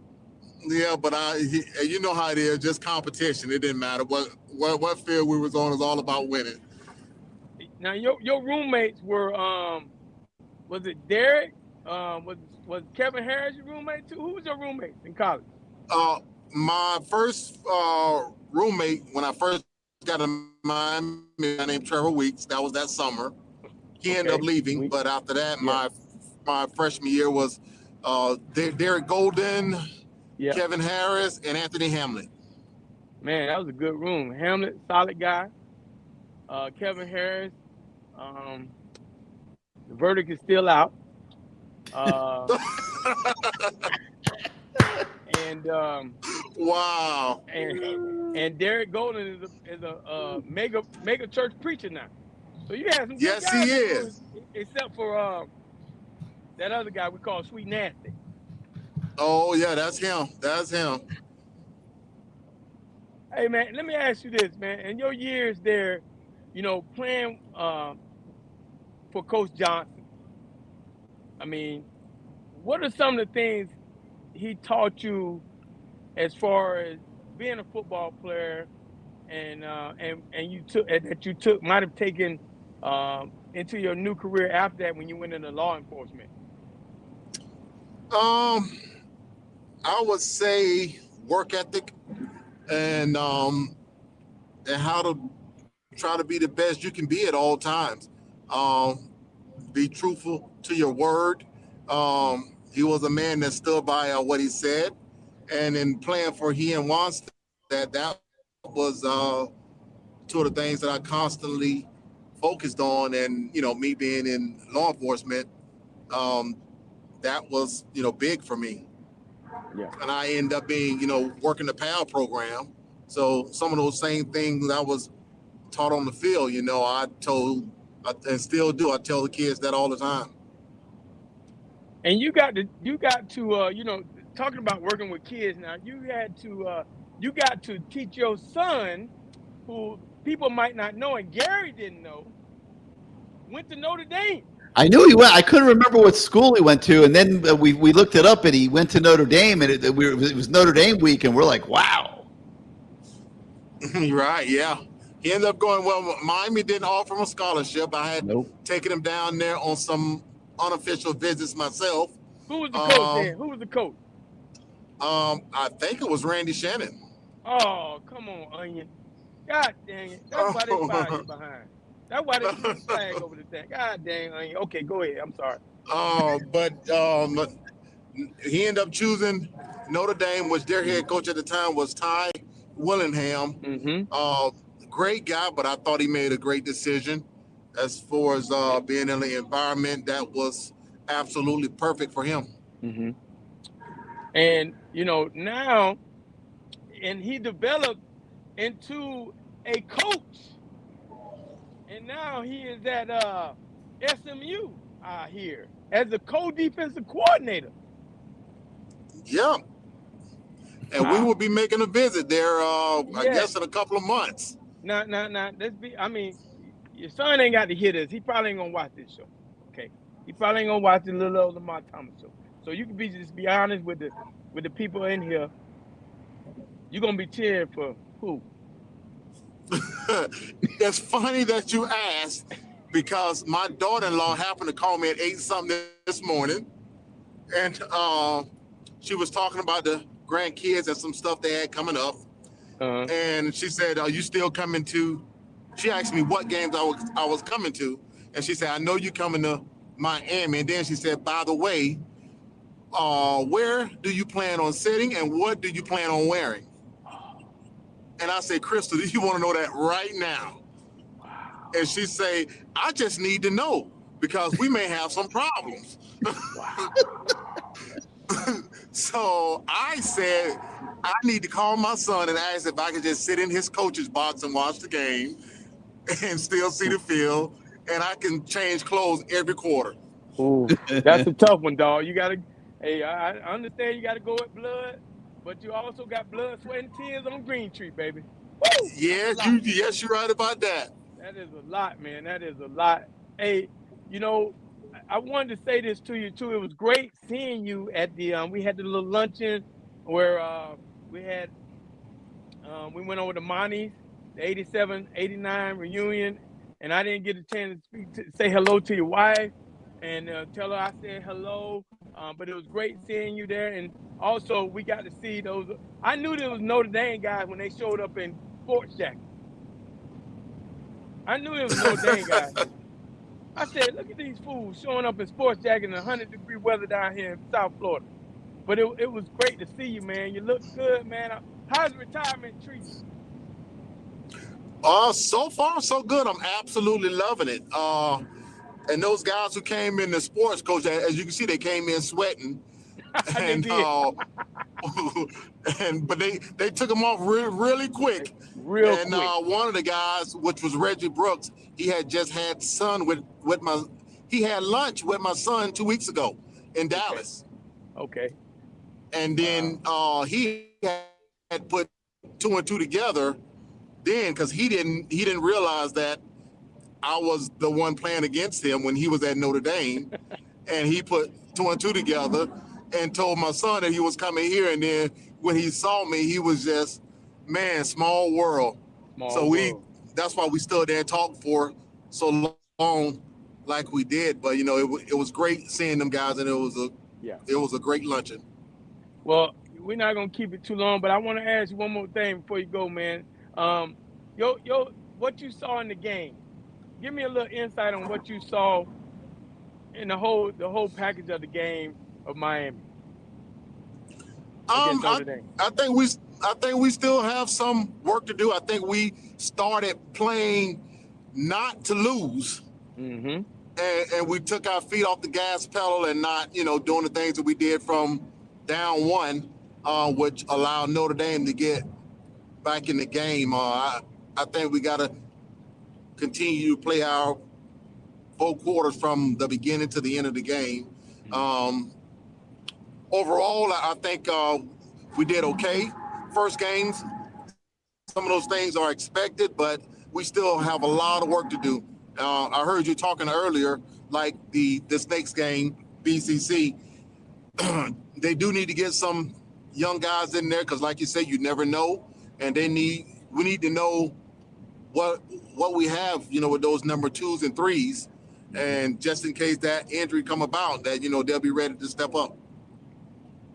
Well, Crum, I think that was well put. Hopefully we see you at some more games, man. Don't be a stranger. Come on down, and I hopefully if I come to Dallas now, I'm gonna take a picture and put it in the group text. If you have you see him with that SMU cap on, Petty Lamar always out there. Listen, I'm gonna be sitting next to Russell somewhere. So he and I, because his son is out there too. So we'll be dressed accordingly. Right. Well, thank you so much, Crum, man. Safe drive home. I appreciate you coming on the Lamar Thomas Show, man. And much love to you, brother. And thanks for inviting me, man, at any time. Take care, Mom. All right, have a good one. Okay, bye-bye. Maybe after the SMU game. Oh, man, that would be great. Okay, All right. I look forward to that. All right. All right, man. Okay, thanks. Bye-bye. Have a great night. What do you think that's like, Lamar? Obviously he played for the Hurricanes, but, his son has to go off and play at Notre Dame. And I don't believe I remember Miami playing Notre Dame while his son was there. Yeah. But, now his son's a co-defensive coordinator at SMU. Mm-hmm. And that's going to be a big game in the ACC this year, Miami against SMU. And he's going to come to Dallas, and his son's going to expect him to wear SMU clothes. And, we, of course, expect him to wear Miami clothes. What's he do? How does he win? The only thing similar to that is when I was coaching against Miami. I mean, you got to do what you got to do, man. I could wear a Miami shirt up under there, but I also have a job to do. His son is the coach, and he wants the best for his son. I mean, obviously, like we just spoke on, there's blood, him and his son, but there's blood, sweat, and tears on Green Tree. So, that's a tough one, man. And he's out there with Russell, and they want to see the best for everybody. But somebody has to win and somebody has to lose. And, he's staying at their house probably. That's a tough one, man. That is a tough one, brother. That's a tough one. But what was it like for you when you had to go coach against Miami and recruit against Miami? It couldn't have been easy. Well, I felt some type of way. They don't call me Petty Lamar for nothing. Shit. I felt some type of way about Al Golden Showers, and I wanted to beat his ass. It's just plain and simple. And I was at Louisville. I felt like he should have hired me, and he didn't. So it was ass kicking time. And I made sure he understood when I ran across that field, I was the first one to shake his hand and say, "You should have hired me, motherfucker." That's petty Lamar. I mean, and when I was on the recruiting trail, recruiting against Manny Diaz and the rest of them, I called them clowns. Just being honest. I mean, that's just the way, I wanted to beat them just as bad. I wanted to show them that I was just as good as they were in recruiting. And I went down their list and I picked out certain guys. And I would call those guys and say, "Hey, now y'all got 32 commitments. How you going to go to Miami? Somehow they're going to freeze you out, dog. You might as well come to Louisville, baby." I mean, I got a job to do. Even when I had to press send, you have to put the job first. I had to press send on the tweet that Bobby Petrino wanted me to tweet that said, "Which one would you rather play for?" It had our stadium during a blackout, and it had the Hurricane stadiums probably during the spring game. And Bobby Petrino made you send that out. I want you to, and I thought about it for 1 second, but I was making $250,000 at the time. Shit, I pressed that damn button. Yeah, that one didn't go over very well. I'll tell you that. Pay me if you want to, but I got kids to feed. I got a wife that like to spend money. Hey, I got $250. You ain't paying me, man. And your head coach is standing over your shoulder saying, right there. It's his phone that I got to press a send on. And I think he was doing it on purpose to see what my loyalty was. And I said, shit, it was not even, I went home and told my wife what I did. She said, "Can I go shopping?" "Yes, you can. You sure can. You can today." That's a bad situation, man. It's a bad situation, but yeah, that's all part of the game. Well, at least Mo doesn't have to be the defensive coordinator himself. It's just his son. But hey, Jason makes a great point here. We got Earl Little coming up in a month. Yeah, how about that? And his son's playing safety for Florida State. Playing well now. That's an interesting one because Miami did try to recruit him. He chose to go to Alabama. Then when he went in the portal, I think Mario was like, "No, like you had a chance to come here. You had a chance." And they let him go to Florida State. Stiff arm. Yeah. And then he got stiff arm last year, where it's a picture out there somewhere where he's diving. He's got his face in the ground. He's a good player. He went to American Heritage, maybe. Yeah. Go to American? Yeah, but like Mario doesn't want he doesn't want Miami to be like, "Hey, you go off somewhere else." Wait! Before you say that, unless you're number 4. Before you even say that, unless you're that guy Jeremiah. If he wanted to come back, yes. Jeremiah could slap one of his kids or something. Could you imagine if Jeremiah Smith decided after this year, I want to play my third season at Miami? He's gonna take him too. He's gonna take everybody chip money in. Everybody chip. Yeah, I don't see that happening, but yeah, no, it ain't happening. But if it did, if they say, "Hey guys, Jeremiah's thinking about coming, can you guys donate, man?" It'd be all kind of cash out popping. Oh yeah, they'd have no problem coming up with the NI. But you know what the funny thing is, Lamar? Had they had that mindset when he was in high school, they would have gotten him. They would have flipped him. It came down to the wire. He was thinking about it on the last day, and had they realized where NIL was going, they had Ohio State had the deeper pockets at the time. Yeah, but had they realized where NIL was going to go, they would have made the bigger offer. They've tripled the budget since then. Like they had to. Nobody realized that where NIL was going. Jeremiah Smith's a $4 or $5 million player now, Lamar. Yes, he is. And without a doubt. And back then the number was $1 million. Yeah. And Miami was willing to pay him $1 million, but it would have taken 2 to get him. Yeah. And they didn't go to 2. And also a coach that he felt like was going to give him an opportunity to go to the NFL. Yes, but if Miami had gone to 2, I think they would have gotten them. I really do. But you can't blame them for not going to 2 because that's not where the market was back then. No. And who was the receiver coach at that time? I believe it was Gaddis, wasn't it? Was it Gaddis? I think it was Gaddis at that point. Yeah. He made the right decision there. Yeah, I mean, I'm pretty sure it was Gaddis that year. Gaddis was not a good fit down here. Yeah. He was not a good fit. So you had that fighting against you. You had Stabline up there. Whatever was it? Is it Stabline? I think it's Stabline. He's up there telling, "Hey, I'm the best receiver coach in the country," and I put guys in the All right, the Brian Hartline. Brian Hartline. I'm sorry, Stabline Hartline. They all the same person. Yeah. White guy playing receiver. I don't know. But So anyway, I mean, it's interesting. Like I'm sure they're still kicking themselves in Coral Gables if they didn't do it, but like you can't blame them for it. I mean, the market was the market, correct. But it has literally quadrupled since then. Yes, it has, and we would have been able to compete to be able to throw everything we had at him to get a guy like that now. And you got Beard in there, who's a good receiver coach. Then you had Gaddis in there just yelling at people for no reason. So he made the right decision. Yeah, I mean, a couple guys are commenting about Kevin Beard. Kevin Beard came in at the very end. Yes. He wasn't involved in that kid's recruitment all the way through.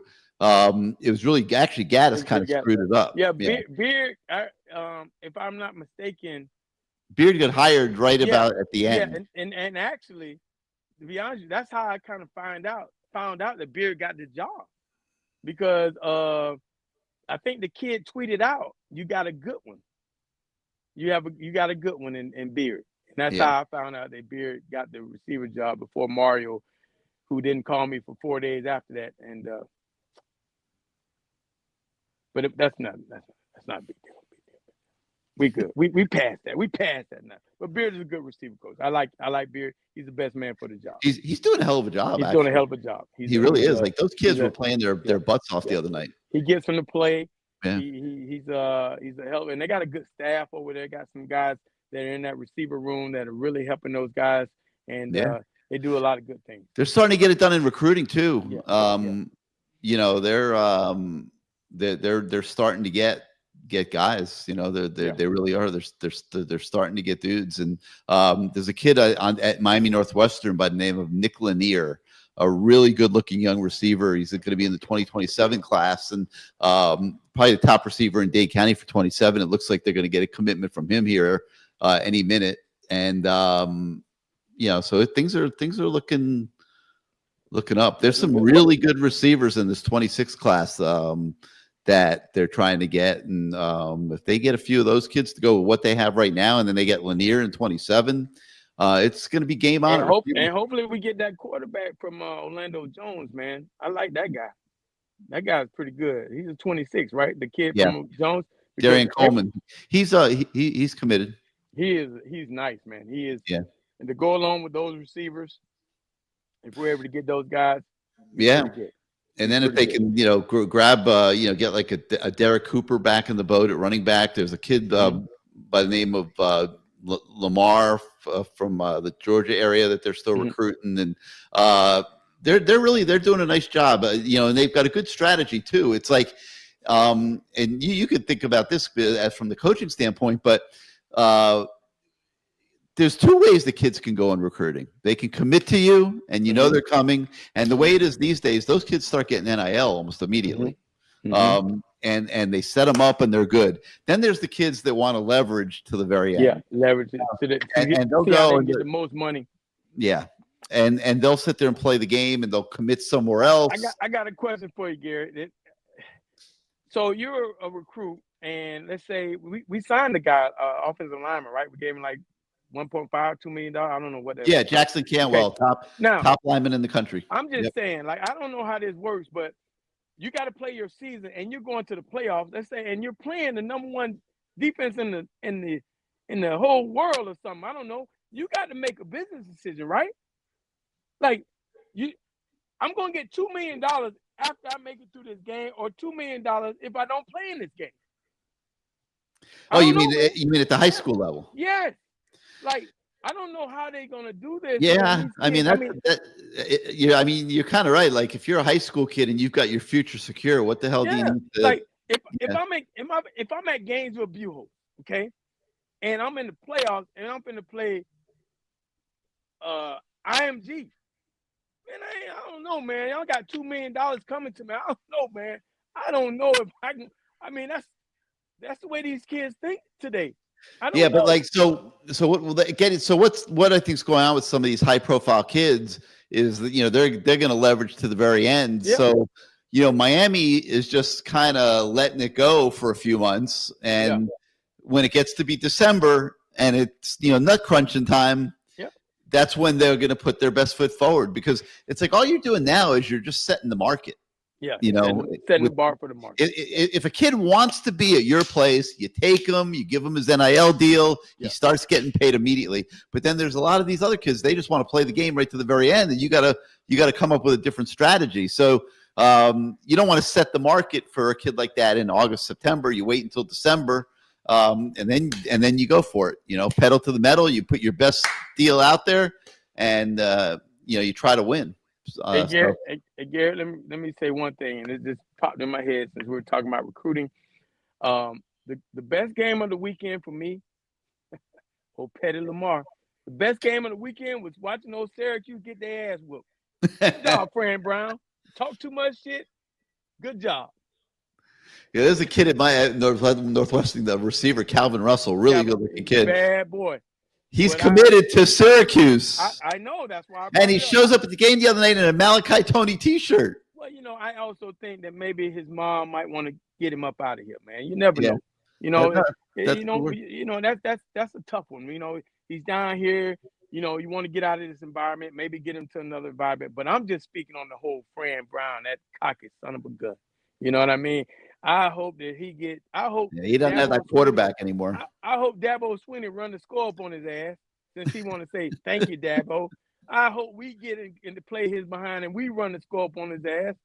That cocky son of a gun. But I love Tennessee. Petty Lamar. Petty Lamar was watching that game and cheering my ass off of Tennessee. Yeah, but I will say this about Petty Lamar. I mean, the head coaches have not. You've tried to interview for jobs down there a lot of times, and you're willing to do anything. You'll work recruiting, you'll work fundraising, whatever they would let you do, you'll do, and you're just waiting for that opportunity. So hey man, listen, sometimes in life you got to say to yourself that maybe that ship is sailed, or maybe it's just not for me. God has a plan. And you know what? I really enjoy doing my podcast. I really enjoy spending time with my family. I really enjoy getting in a new type of job field. So it is what it is, man. I'm always be a Cane fan, and I'm always be I got coaching in my blood, and I just love it. But sometimes just not for you. And I just felt like, for me personally, why am I going to want to move around every 2 years or get back into that life, especially with young kids? So yeah, you got a house. You got a house full of youngins, man. Yeah, and so it didn't happen, and it is what it is. I love the University of Miami. There's no doubt about it, and I'm always be a Cane. You can't take that away from me. But it is what it is. I'm gonna go and cheer, and it is what it is. I mean, I'm happy. I'm happy as I've probably ever been, because my mind is clear, and you just at some point you got to say, it's time to move on. And I love Beard. I love what he's doing, and I think he's the right man for the job. And I'm glad he stayed. Yeah, he's doing a great job. One thing has nothing to do with, these are separate conversations and issues. I mean, Kevin Beard's doing a great job right now. No question about it. All right, let's do some word association to finish this thing off tonight. I'm going to start off, before we get into the Cane category. All right. I'm going to start off with the Bethune-Cookman Band. All right, because I know you and I got a little bone to pick here, okay? So the Canes scheduled Bethune-Cookman. They got to be paying him $1 million, because that's what these games are worth these days, right? Figure Bethune's probably making $1 million to come down. No, wait, hold on. I just want you to know something. For the Brown schools, the historically black colleges, black universities, they only get $700. When the white schools come in here like Middle Tennessee with no band, get 1.5 and run it down your throat. Come on, man. Let's give us some more money so they can bring the damn band. They're not bringing the band. Man, let me tell you something. I ain't gonna lie, man. I want to see young talent, but I had to watch that shit on TV. Since they ain't got the band after halftime, after I eat my popcorn, I might have to go home. You ain't bringing the band. That's what I'm coming to see. I'm coming to see the young talent and the band get out there and shake their tails and do their marching and playing their music. And you need Miami, you're ashamed on you. You need to pay the band their money, because guess what? At the HBCUs, the band understand one thing. You paying us $700,000, but it got to pass through a bunch of hands before it get to the band. So they said, we want our shit on the side. Give it to them. It's worth it. I mean, it's only a 5-hour trip to Daytona Beach. I mean, that you could have brought them down in the morning, let them play at halftime, and then head home. They'd be home by 1 a.m. And nothing against the band of the hour, but it is against the hour. Oh my God, the band of the hour! I was talking to somebody at the university, man. They got to recruit some students. God damn, it's like watching. I don't care if they don't play an instrument. Just hold the trumpet and pretend to play. Like they need more bodies out there. That's embarrassing. Like that's like really embarrassing. We got a band of 12 out that thing. It's like 12 people. It's unbelievable. It gets smaller every year. Man, we need to pay the band, Rudy, and all the rest of y'all up there with all that money. Hire yourself 100 students. Yeah. And get them and buy a bunch of trumpets and just get them to pretend that they're playing. Pump the music in there. Hell, nobody will notice. Whatever, but it's got to look better than what it looks. Wow. That's terrible. They took the national anthem away from them, though. I thought that was a good move. I like the national anthem was meant to be sung. Yeah, I'm good. I'm good with that. But dang, that's it. That you just hurt, man. You hurt my feelings with that one. I know. I love the and all the fans. I wonder did they come down to FAU? I wonder if they came. FIU, yeah. I don't think they did. I wonder if they didn't. down. No, if they're not coming to Miami, they didn't come to FIU. But they might have paid. No way. No, we're gonna find out. We'll talk about it next week. Okay, yeah, you can find out. All right, let's do a little real word association. Let's go Carson Beck. All right. Carson Beck. Steady. Game manager. That's what I say. Again, $4 million or something like that. I say right now he had 900 to $1 million. That's how much he worked right now to me. I see a little bit Bethune, maybe one touchdown, maybe one drive. Good win against USF. And then we get to them Crocodiles and you win that. Oh yeah, you $3 million. You $3 million, maybe $4 million. Because we need that.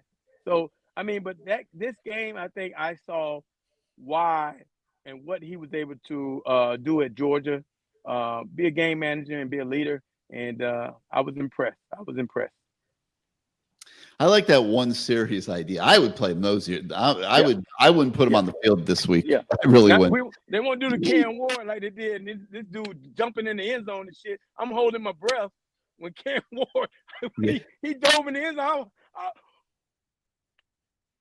Yeah, I wouldn't put him on the field. I'd let Emory Williams start. Yeah, that's just me. All right, Emory Williams, man. Let's go right there to him since I just mentioned him. Emory, hey, this is your opportunity. You know, we still got a little slick tasting of mine from the bowl game, man. You're a good player, man. I watched you throughout the year in practice. That was not you in that bowl game. And I want the fans to know that was not the Emory I saw in practice. So I would be eager. I'm eager to see him show what a real game plan and a good game plan could be and watch him do his thing because I think he's a good quarterback. I really do. You know, I'm glad you said that. You're saying that because that, like, the fans on CaneSport.com, they always pick something to like ride me about. And it used to be Ja'Cory Brown when I said he's never going to play quarterback here, and I got accused of all kinds of crazy stuff. Oh, I'm against black quarterbacks and this and that. I mean, come on. Racist, Gary. Yeah, that's me. Yeah, right. Yeah. So, but obviously, I was right on that one. He you know, he didn't make. I don't think he won the job at UCF this year either. But, so, yeah. But Emory Williams, I see the same thing you see when I watch practice, and he can make every single throw that Carson Beck can make. And what happened to him last year, and I finally figured it out after talking to some of the coaches and him and his family and stuff. Like, I think he just got too comfortable being Cam Ward's backup, and I don't think he was by the end of the year. I don't think he was preparing to play the way you need to prepare to play, and I think he learned a lesson from that. Now, it wasn't all his fault at the bowl game. Okay, one, Cam Ward prepared for the game like he was going to be the starter, number one. He wasn't the only one that came out of that game at halftime. All the best players on offense came out too. So now you got Emory Williams walking out there. He's got all the backups around him. He doesn't have any of the frontline players out there. No, And the Lamar, they're running receivers wrong that didn't routes. even play. The receivers he had all the guys that were standing there the whole year with their finger in their butt because they only got to play the top 4. Right. And right. And now those guys aren't in the game, and the guys that are on the field aren't running the right routes. The whole thing was discombobulated. Shannon Dawson's flipping out. He doesn't know what to call. Emory Williams looks like utter garbage. Okay, he was terrible. And the whole fan base has turned on him. Okay, everyone turned on Emory Williams after that day. He didn't quit, Lamar. Nope. He had every reason to go into the transfer portal, and he didn't go in the transfer portal. He went back to work all summer with his quarterback coach, trained. This kid is running around the practice field. I mean, he's more athletic. He's gaining speed. He's in phenomenal physical condition. He can make every single throw that Carson Beck can make. What he doesn't do is he doesn't do it as consistently as Carson Beck does it. And that's the difference between the two. And he's on a race against time, because if he doesn't get to that level here in the next couple months, you can be damn sure that they're going in the transfer portal again to get a quarterback to come in for spring practice and compete next year. They're going to get this year's Carson Beck, because to not do so now with this golden opportunity that you have with the portal would be coaching malpractice. I mean, you got to put the best guy out there. The quarterback is everything. Luke Nickel, who's the young kid, the freshman, he's a great prospect. Right. I don't know that he's going to be ready for next year. I would say he probably won't be. Kelvin's in the chat right now saying Emory won't beat out Nickel, and he may not. But I'm not sure either one of them is going to be ready next year with that schedule going on the road to South Carolina, to Clemson, to Notre Dame. I don't think that either one of those kids is going to be ready for that next year, and I think they're going to have to go in the portal again for a quarterback. Well, I tell you this, you gotta, and I think Miami was smart enough to understand that you got to have some quality quarterbacks for after you're number one. You can't have Poppensberger or whatever the kid's name was. That would have been terrible.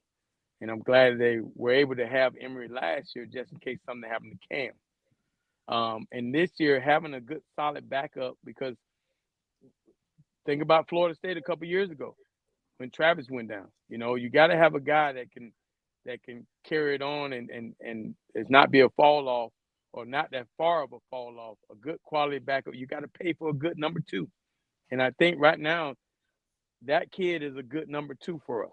So I'm very anxious to see, and I hope that he's able to show people what he can do and make people feel at ease in case something were to happen to Carson, because we got to know what you want to feel comfortable with a guy. And if something happens to number 1. Well, he's just not as consistent as Carson. No. He's not, Mayday says, I've always been an Emory fan. Yeah, Emory's a great kid, and I think he's a very good quarterback. He's just got to be a very good quarterback every play.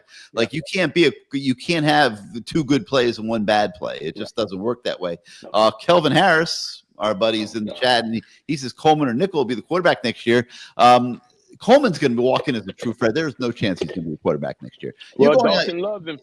Dawson loves him, man. Oh, yeah, but there's no chance he's going to be ready to be the starting quarterback next year on a team that's got to go to Clemson, Notre Dame, South Carolina, although that game might get changed. But they got a tough road schedule next year.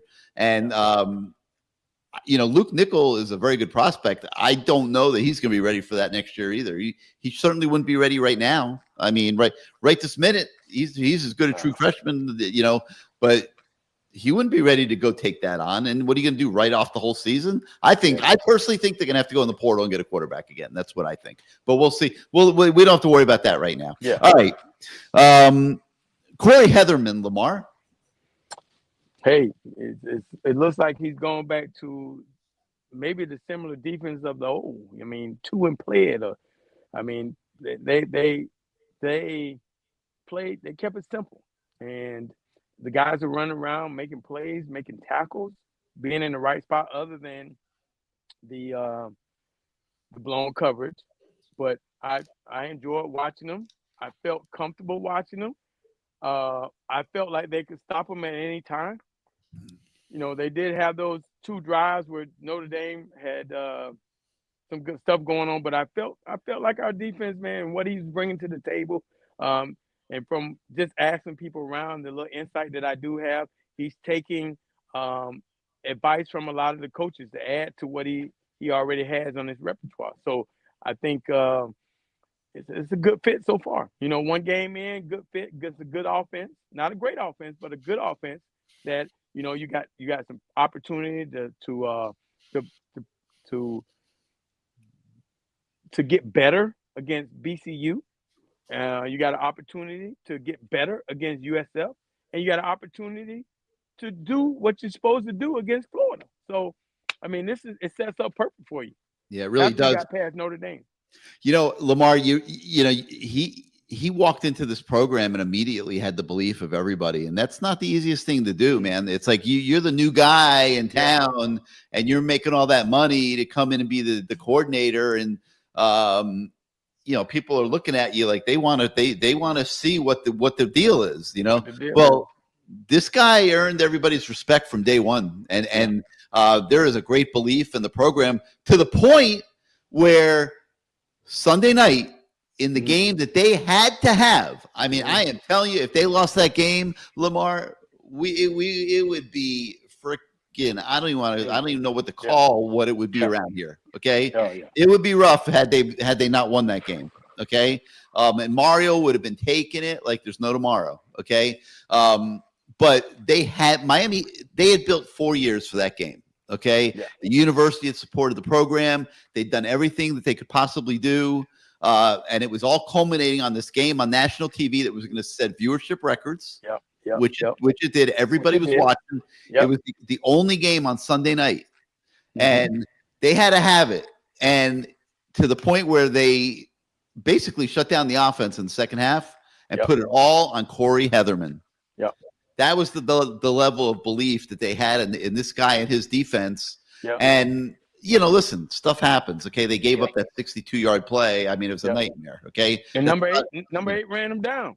That showed me a lot about about the defense, and Kevin's over there saying about you can't forget about D-Lou, and they got a good.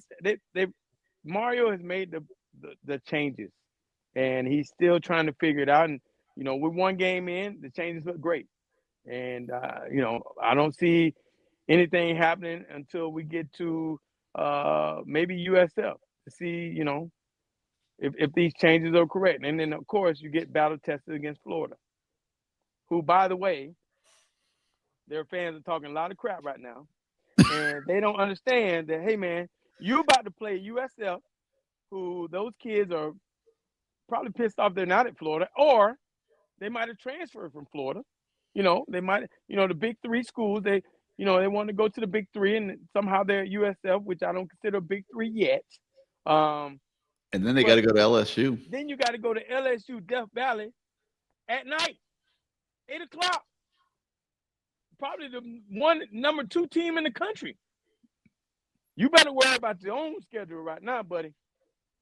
Don't be talking about coming down here, because you might, you got a brutal schedule right now. So, and we got to get a little bit of USF too. So, it's gonna be interesting to see what happens.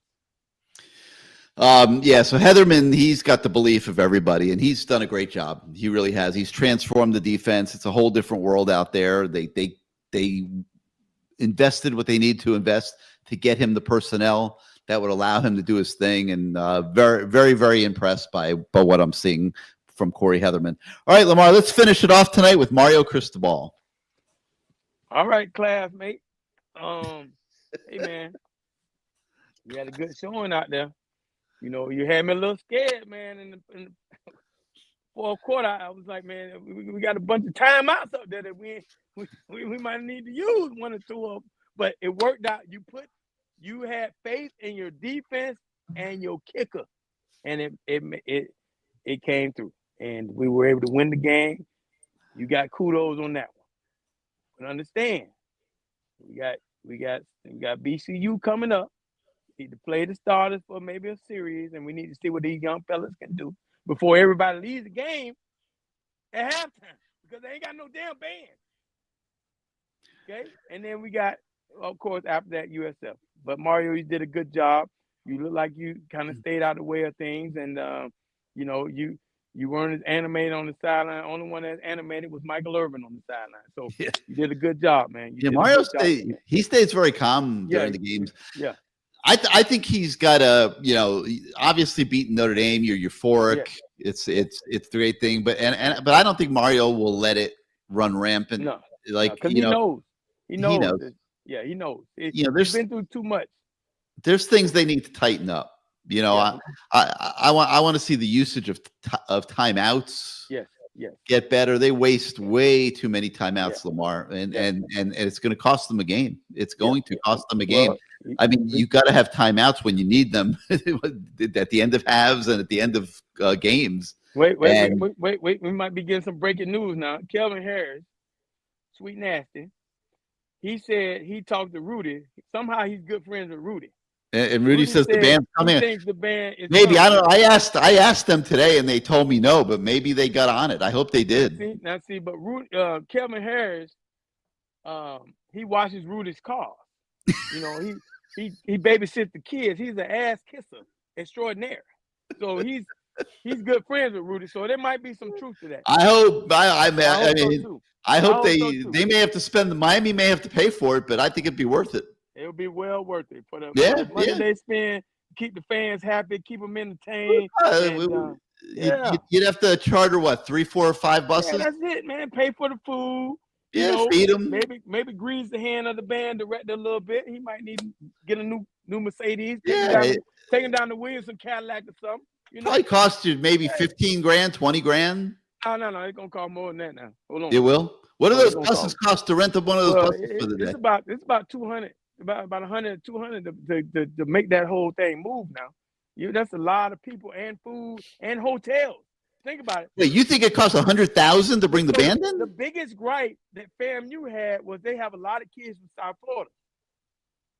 So they wanted to stay. They wanted to put up all those guys. The band is over 150 people. Well, but all they got to do is leave Daytona at 9 in the morning or whatever, bring them down. Yeah, but again, they got a lot of people from South Florida. But why not be able to stay and hang out for a second? Give them their money. Yes. So you want them to stay overnight? Yeah, they want to eat. They shouldn't have to get back on the bus like that. So you got to find 100 hotel rooms too. Yeah. Exactly. 150. 150 hotel rooms. I mean, come on, man. Come on, we got it. All right. Well, we'll see. We'll see. Call Carol Sofa, put them up at the Fountain View, baby. Carol's probably watching the show. She watches the show, Lamar. So I don't know that she's going to want to pay for the Bethune band. But yeah, maybe somebody will make it happen. I sure hope so. As of this morning, they weren't coming.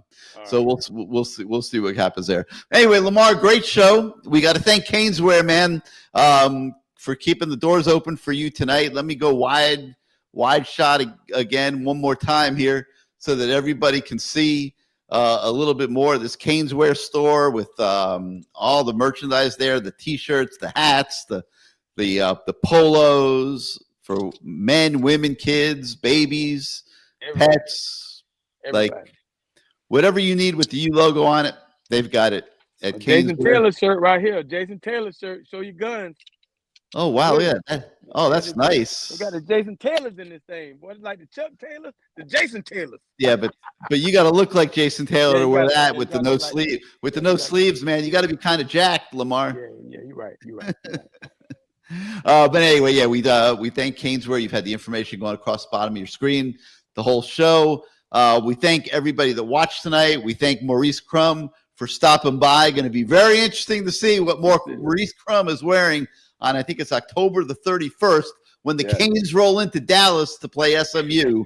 And Maurice Crumb Jr. is the co-defensive coordinator for SMU. So that will be an interesting night to monitor. We'll have to check that one out. But we'll be back next Wednesday night, same time, same channel. So for Lamar, I'm Gary. Thanks again for being part of the show tonight, everybody, and we will see you next week. All about the youth.